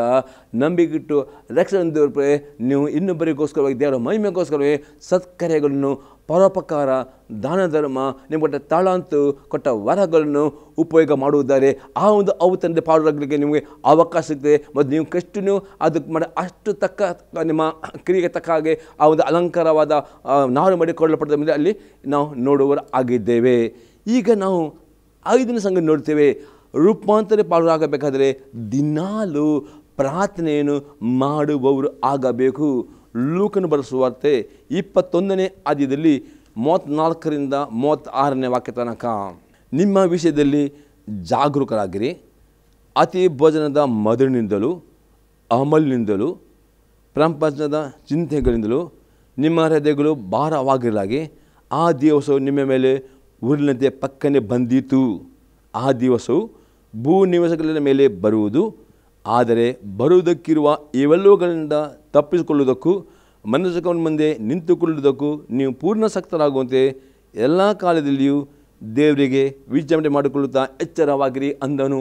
ಯೇಸು ಅತಿ ಸ್ಪಷ್ಟವಾಗಿ ಹೇಳ್ತಾರೆ, ನೀವು ಯೇಸು ಕ್ರಿಸ್ತನ ರೂಪಾಂತರ ಪಾಲುಗಾಗಬೇಕಾದರೆ ದಿನಾಲು ವೈಯಕ್ತಿಕವಾಗಿಯೂ ಕುಟುಂಬವಾಗಿಯೂ ಸಭೆಯಾಗಿ ಪ್ರಾರ್ಥನೆ ಮಾಡೋ ಅತಿ ಪ್ರಾಮುಖ್ಯವಾದ ವೈಯಕ್ತಿಕವಾದ ಪ್ರಾರ್ಥನೆ ಅತಿ ಪ್ರಾಮುಖ್ಯ. ಯಾಕಂದರೆ ಪ್ರಾರ್ಥನೆ ಎಂದರೆ ದೇವರೊಟ್ಟಿಗೆ ನೀವು ಮಾತನಾಡುವುದಾಗಿದೆ. ಈ ಪ್ರಾರ್ಥನೆ ಯಾಕೆ ಮಾಡಬೇಕೆಂದರೆ ನಾವು ನೋಡ್ತೇವೆ 5 ಮಂದಿ ಬುದ್ಧಿವಂತ ಕನ್ಯಕೆಯರು ಬುದ್ಧಿಲಿ ಕನ್ಯಕೆ ಸಾಮಾನ್ಯ ನೋಡ್ತೇವೆ. ಆ ಬುದ್ಧಿವಂತ ಕನ್ಯಕರು ಪ್ರತಿದಿನವೂ ಅವರ ದೀಪದ ಎಣ್ಣೆ ತೆಗೆದುಕೊಂಡರು. ಆ ಪವಿತ್ರಾತ್ಮ ಎಣ್ಣೆ ಅಂದರೆ ಪವಿತ್ರಾತ್ಮದಲ್ಲಿ ಭರಿತರಾಗಬೇಕಾದರೆ ದಿನಾಲು ಯಾರು ಪ್ರಾರ್ಥನೆ ಮಾಡುತ್ತಾರೋ ಅವರು ತಮ್ಮ ಆತ್ಮದಲ್ಲಿ ಪವಿತ್ರ ಭರಿತರಾಗುತ್ತೆ. ಆ ಪವಿತ್ರ ಭರಿತರಾದವರು ಮಾತ್ರವೇ ಆ 5 ಮಂದಿ ಬುದ್ಧಿವಂತ ಕನ್ಯಕೋಪದಲ್ಲಿ ಇಮ್ಮಿಡಿಯೇಟ್ ಆ ರೂಪದಲ್ಲಿ ಪಾಲುಗಾಗ್ತಾರೆ. ಅದು 5 ಮಂದಿ ಬುದ್ಧಿ ಇಲ್ಲದ ಏನು ಮಾಡಿದ್ರು ತೂಕದಿಂದ ಅರ್ಥ ಅವರು ವೈಯಕ್ತಿಕ ಅವರಿಗೆ ಪ್ರಾರ್ಥನೆ ಜೀವಿತದ ಯಾರು ವೈಯಕ್ತಿಕವಾಗಿ ಪ್ರಾರ್ಥನೆ ಮಾಡುವುದಿಲ್ಲವೋ ಅಂಥವರು ಅದು ದೀಪ ಇರ್ತದೆ. ಅದೇ ಪವಿತ್ರಾತ್ಮ ಭರಿತರಾಗ ನಿಮಿತ್ತಿಗೆ ಅವರು ರಾಪ್ಚರ್ ಕೈ ಬಿಡಲ್ಪಡ್ತಾರೆ ಮತ್ತು ಅವರು 7 ವರ್ಷ ಸಂಕಟಕ್ಕೆ ಹಾದು ಹೋಗಬೇಕಾದಲ್ಲಿ ನೋಡ್ತೇವೆ. ಅವರು ಅಲ್ಲಿ ಹೋಗಿ ಅವರು ಕಷ್ಟಪಡಬೇಕು. ಅಲ್ಲಿ ತುಂಬ ಸಂಕಟಗಳುಂಟು, ಅಲ್ಲಿ ರಕ್ತ ಸಾಕ್ಷಿ ಆಗಬೇಕು. ಆ ಎಲ್ಲ ತುಂಬ ಹಿಂಸೆ. ಅದಕ್ಕೆ ಆ ಹಿಂಸೆಗಳನ್ನ ಹಾದು ಹೋಗಬಾರದು ಎಂಬುದಾಗಿ ಯೇಸು ಕ್ರಿಸ್ತ ಪ್ರತಿಯೊಂದು ಸಭೆಗೆ ಎಚ್ಚರಿಕೆ ಕೊಡುತ್ತಾನೆ. ಮತ್ತು ಪ್ರತಿಯೊಂದು ಸಭೆಯು ಆ ರಾಪ್ಚರ್ ಆಗಲೇಬೇಕು.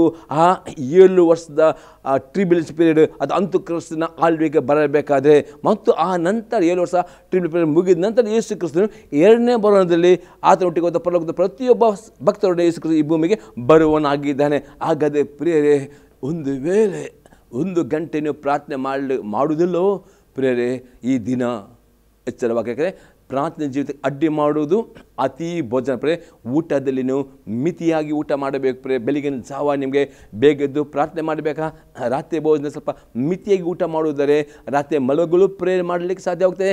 ಬೆಳಗ್ಗೆದ್ದು ಪ್ರೇಯರ್ ಮಾಡಿದ್ರೆ ಅತಿ ಭೋಜನದಲ್ಲಿ ಮಿತಿ ಉಳ್ಳವರಾಗಬೇಕು. ಪ್ರಾರ್ಥನೆಗೆ ನಿಮ್ಮ ಶರೀರವನ್ನು ಮನಸ್ಸು ಕೊಟ್ಟು ಪ್ರಾರ್ಥನೆ ಮಾಡಬೇಕಾದ್ರೆ ಅತಿ ಭೋಜನ ಮಾಡುವುದರೆ ನಿಮ್ಮ ಶರೀರ ಮನಸ್ಸುಂಟು, ಆದರೆ ಶರೀರವು ಪ್ರಾರ್ಥನೆಗೆ ಒಪ್ಪುವುದು. ಅದಕ್ಕೆ ಪ್ರಾರ್ಥನೆಗೋಸ್ಕರ ನೀವು ಭೋಜನದಲ್ಲಿಯೂ ಪ್ರತಿಯೊಂದರಲ್ಲಿಯೂ ಮಿತಿಯುಳ್ಳವರಾಗಬೇಕು ಅನ್ನೋದು ಅತಿ ಭೋಜನ ಮಧ್ಯದಿಂದ ನೀವು ಎಚ್ಚರಿರಬೇಕು. ಇನ್ನೊಂದು ಪ್ರೇ ಪ್ರಾರ್ಥನೆಗೆ ದೊಡ್ಡ ಶತ್ರು ಚಿಂತೆ ಪ್ರೇ. ಸುಮ್ಮನೆ ಸಾಲಕ್ಕೆ ಕೈ ಹಾಕುವವರು ಪ್ರೇ ಇನ್ನು ಮುಂದೆ ಸಾಲ ಮಾಡಬೇಕು. ಯಾವಾಗ ಸಾಲ ಮಾಡುತ್ತೀರೋ ಪುಕ್ಕಟೆಗೆ ಚಿಂತೆಗೆ ಬರಲಿಕ್ಕೆ ಅವಕಾಶ ಕೊಡುತ್ತೀರ. ಅದಕ್ಕೆ ಯಾವಾಗ ನೀವು ಚಿಂತೆ ಉಂಟು ನಿಮ್ಮ ಮನಸ್ಸಲ್ಲಿ, ಅಂಥ ಮನಸ್ಸು ಪ್ರಾರ್ಥನೆ ಮಾಡಲಿಕ್ಕೆ ನಿಮಗೆ ಕಷ್ಟಕರ. ಅದಕ್ಕೆ ನೀವು ಸಾಲದಿಂದ ಆದಷ್ಟು ಬಿಡುಗಡೆ ಹೊಂದುವರಾಗಬೇಕು. ಸಾಲ ರಹಿತ ಜೀವನ ಮಾಡಿ ಕಲಿತುಕೊಳ್ಳುವರಾಗಬೇಕು. ಎಲ್ಲದ ಈ ಚಿಂತೆ ನಿಮ್ಮನ್ನು ಕಾಡುವುದಾರೆ ಅಂಥವರು ಪ್ರಾರ್ಥನೆ ಮಾಡಲಿಕ್ಕೆ ಆಗದೆ ಅವರು ಕೈ ಬಿಡಲ್ಪಡ್ತಾರೆ. ಅದಕ್ಕೆ ಪ್ರಪದ ಚಿಂತೆ ಇನ್ನೊಂದು ಬೇರೆಯಾಗಿದೆ. ಅದಕ್ಕೋಸ್ಕರ ಸಾಲದಲ್ಲಿ ಇರುವವರು ದೇವರಾತ್ಮನೇ ಬೇಗನೆ ಸಾಲದ ಹೊರಗೆ ಬಂದಿರಿ. ಪುನಃ ಸಾಲ ಕೈ ಹಾಕಿಬಿಟ್ಟು ಸಾಲ ಕೈ ಹಾಕಿದ ಕೂಡಲೇ ಸುಮ್ಮನೆ ಸಿಕ್ಕಾಪಟ್ಟ ಚಿಂತೆ ಬರ್ತದೆ ನಿಮಗೆ. ಆ ಚಿಂತೆ ಮುಖಾಂತರ ನಿಮ್ಮ ಪ್ರಾರ್ಥನೆ ಮಾಡಲಿಕ್ಕೆ ಅಡ್ಡಿ ಆಗ್ತದೆ. ಆ ಪ್ರಾರ್ಥನೆ ಮಾಡಿದರೆ ಕೈ ಬಿಡಲ್ಪಡುತ್ತೀರಿ. ಅದಕ್ಕೆ ಯಾವುದೇ ಚಿಂತೆ ಬರದಂತೆ ನಿಮ್ಮ ಮನಸ್ಸು ಕಾಪಾಡಿಕೊಳ್ಳಿರಿ. ಮತ್ತು ಪ್ರತಿಯೊಂದು ಚಿಂತೆಯನ್ನು ಪ್ರಾರ್ಥನೆಯಲ್ಲಿ ಒಪ್ಪಿಸಿಕೊಡುವ ಓಡಾಟ ಪ್ರಾರ್ಥನೆ ಮಾಡಬೇಕು. ಮತ್ತು ಮೂಲದಿಂದ ಅಮಲು ಪ್ರೇರೆ ಲೋಕದ ಯಾವ ರೀತಿಯ ಪ್ರೇರೆ ಆಲ್ಕೋಹಾಲ್ ಆಗುವುದು, ಯಾವ ರೀತಿಯ ಒಂದು ಅಮಲ್ನಲ್ಲಿ ಅಥವಾ ಕೆಲವು ಪ್ರೇರೆ ಈಗಿನ ಅನೇಕರು ಮೊಬೈಲ್ನ ಅಮಲ್ ಮೊಬೈಲ್ ಎಷ್ಟು ಒಳ್ಳೆಯದು ಅಷ್ಟು ಒಳ್ಳೆಯದ ಕೆಲಸಕ್ಕೆ ಉಪಯೋಗ ಮಾಡುವರಾಗಬೇಕು ವಿನ ಆ ಮೊಬೈಲ್ ಅನೇಕ ಥರದ ಕೆಟ್ಟ ಸಂಗತಿಗಳಿಗೆ ಅಟ್ಯಾಚ್ ಆದರೆ ಆ ಒಂದು ಮೊಬೈಲ್ ಅಮಲ್ನಲ್ಲಿ ಅನೇಕ ಇದ್ದುಕೊಂಡು ಅಂಥವ್ರು ಪ್ರಾರ್ಥನೆ ಮಾಡಲಿಕ್ಕೆ ಆಗೋದಿಲ್ಲ. ಬರೀ ಮೊಬೈಲ್ ಅವರಿಗೆ ಅಮಲಾಗಿ ಅದರಲ್ಲಿ ಅವ್ರ ಮಠ ಈ ರೀತಿ ಯಾವ ಸಂಗತಿ ದೇವರಿಗೆ ಅತಿ ಹೆಚ್ಚಾಗಿ ನೀವು ಪ್ರೀತಿ ಮಾಡಿದ್ರು ಆ ಅಮಲಿನಿಂದ ನೀವು ಎಚ್ಚರಿರಬೇಕು. ಈ ಮೂರು ಸಂಗತಿಗಳು ಒಂದು ಆಗಿದೆ ಅತಿ ಭೋಜನ, ಇನ್ನೊಂದು ಪ್ರಪಂಚ ಚಿಂತೆ ಮತ್ತು ಮುಂದೆ ಅಮಲಿನಿಂದ ನೀವು ಎಚ್ಚರವಾಗಿದ್ದರೆ ಮಾತ್ರವೇ ನೀವು ದಿನಲ್ಲೂ ಪ್ರೇರಣೆ ಮಾಡಲಿಕ್ಕಾಗದೆ. ಮತ್ತು ಪ್ರಾರ್ಥನೆ ಮಾಡಿದವರು ಮಾತ್ರವೇ ಆ ರಕ್ತ ಪಾಲುರಾಗ್ತೀರಿ. ಪ್ರಾರ್ಥನೆ ಮಾಡಿದವರು ಕೈ ಬಿಲ್ಲು ಪಡೆಯುತ್ತೀರಿ ಅತಿ ಸ್ಪಷ್ಟವಾಗಿ ನೋಡ್ತೇವೆ. ಮತ್ತು ಅಷ್ಟೇ ಅಪ್ಪಸ ಪೌಲನು ಪ್ರೇರೆ ಎಫೆಸದವರಿಗೆ ಬರೆದ ಪತ್ರಿಕೆ 5ನೇ ಅಧ್ಯಾಯದಲ್ಲಿ 19ನೇ ವಾಕ್ಯದಿಂದ 20ನೇ ವಾಕ್ಯ ತನಕ ಆತನು ಹೇಳುತ್ತಾನೆ. ಎಫೆಸಸ್ 5:19-21.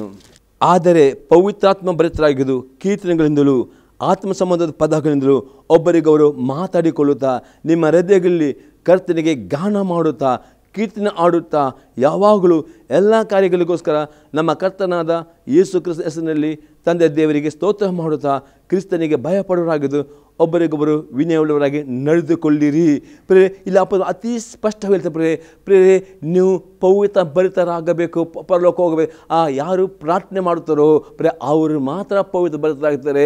ಪ್ರಾರ್ಥನೆ ಮಾಡುವವರು ಮಾತ್ರ ಪವಿತ್ರ ಭರಿತರಾಗಿಕೊಂಡು ಆ ರಕ್ಷಣೆ ಪಾಲುಗಳಾಗ್ತಾರೆ. ಯಾರು ಪ್ರಾರ್ಥನೆ ಮಾಡೋದಿಲ್ಲೋ ಅವರು ಪವಿತ್ರ ಭರಿತರಾಗುವುದಿಲ್ಲ ಅಥವಾ ಅವರಲ್ಲಿ ಎಣ್ಣೆ ಇರೋದು ಅಂಥವ್ರು ಕೈ ಬೀಳಪಡ್ತೀರಿ. ಆಗದೆ 5ನೇ ಸಂಗತಿ ಪ್ರಾರ್ಥನೆ ಮಾಡುವ ಪರಲೋಕ ರಕ್ಷಣೆ ಹೋಗಬೇಕು. ಮತ್ತು ಇನ್ನು 6ನೇ ಸಂಗತಿ ಸಭೆಯಲ್ಲಿ ಪ್ರತಿ ಆದಿತ್ಯರ ಅನ್ಯೂನ್ಯತೆ ಇಡುವರಾಗಬೇಕಿದ್ದು ಅತಿ ಅಗತ್ಯವಾಗಿದೆ.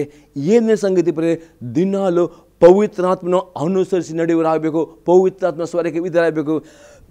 8ನೇ ಸಂಗತಿ ಬೆಳಕಿನಂತೆ ನಡೆಯಬೇಕು. ಈ 8 ಸಂಗತಿಗಳು ನೀವು ಅನುಸರಿಸಿ ನೋಡುವುದಾದರೆ ಮಾತ್ರವೇ ಆ ರೂಪಾಂತರದಲ್ಲಿ ಅಥವಾ ಪ್ರತಿ ಪಾಲುಗಳಾಗ್ತೀರಿ. ನೀವು ಎಂದಿಗೂ ಕೈ ಬೀಳಪಡುವ ಒಂದು ವೇಳೆ ಈ 8 ಪುನಃ ನಾನು ರಿಪೀಟ್ ಮಾಡ್ತೇನೆ. 1ನೇ ಸಂಗತಿ ಆಗಿದೆ ದಿನಾಲು ನೀವು ನೀತಿವಂತರಾಗಿ ಜೀವಿಸುವರಾಗಬೇಕು. 2ನೇ ಸಂಗತಿ ದಿನಲ್ಲೂ ಸರಿಯಾದ ಸ್ವಭಾವವನ್ನು ಕ್ರೂಜಿಗೆ ಹಾಕುವರಾಗಬೇಕು. 3ನೇ ಸಂಗತಿ ದಿನಲ್ಲೂ ಪರಿಶುದ್ಧರಾಗಿ ಜೀವಿಸರಾಗಬೇಕು. 4ನೇ ಸಂಗತಿ ಒಳ್ಳೆಯ ಕ್ರಿಯೆ ಮಾಡುವರಾಗಬೇಕು. 5ನೇ ಸಂಗತಿ ದಿನಲ್ಲೂ ಪ್ರಾರ್ಥನೆ ಮಾಡುವರಾಗಬೇಕು. 6ನೇ ಸಂಗತಿ ಸಭೆಯಲ್ಲಿ ಅನ್ಯತೆ ಇಟ್ಟುಕೊಳ್ಳುವರಾಗಬೇಕು. 7ನೇ ಸಂಗತಿ ಪವಿತ್ರಾತ್ಮನನ್ನು ಅನುಸರಿಸಿ ನಡೆಯುವರಾಗಬೇಕು. 8ನೇ ಸಂಗತಿ ಬೆಳಕಿನಲ್ಲಿ ನಡೆಯುವ. ಈ 8 ಸಂಗತಿಗಳು ನೀವು ಮಾಡುವುದಾದರೆ, ಈ ಪ್ರಕಾರ ನಡೆಯುವುದರೆ 100% ಯೇಸು ಬರೋಣ ನಿಮಗೆ ಕಲ್ಲನಂತೆ ಅಲ್ಲ, ಆ ಬರೋದನ್ನು ನೀವು ಪಾಲುರಾಗ್ತೀರಿ. ದೇವರು ನಿಮ್ಮನ್ನು ಆಶೀರ್ವಾದ ಮಾಡಲಿ. ಈ ಸಂದೇಶ ನಮ್ಮ ಜೀವಿತದಲ್ಲಿ ಉತ್ತೇಜನವಾಗಿ ನಿಮ್ಮ ಅಭಿಪ್ರಾಯ ನಿಮಗೆ ಫೋನ್ ಮಾಡಿ ತಿಳಿಸಿರಿ. ನಿಮಗೆ ನಾವು ಪ್ರಾರ್ಥನೆ ಮಾಡ್ತೇವೆ.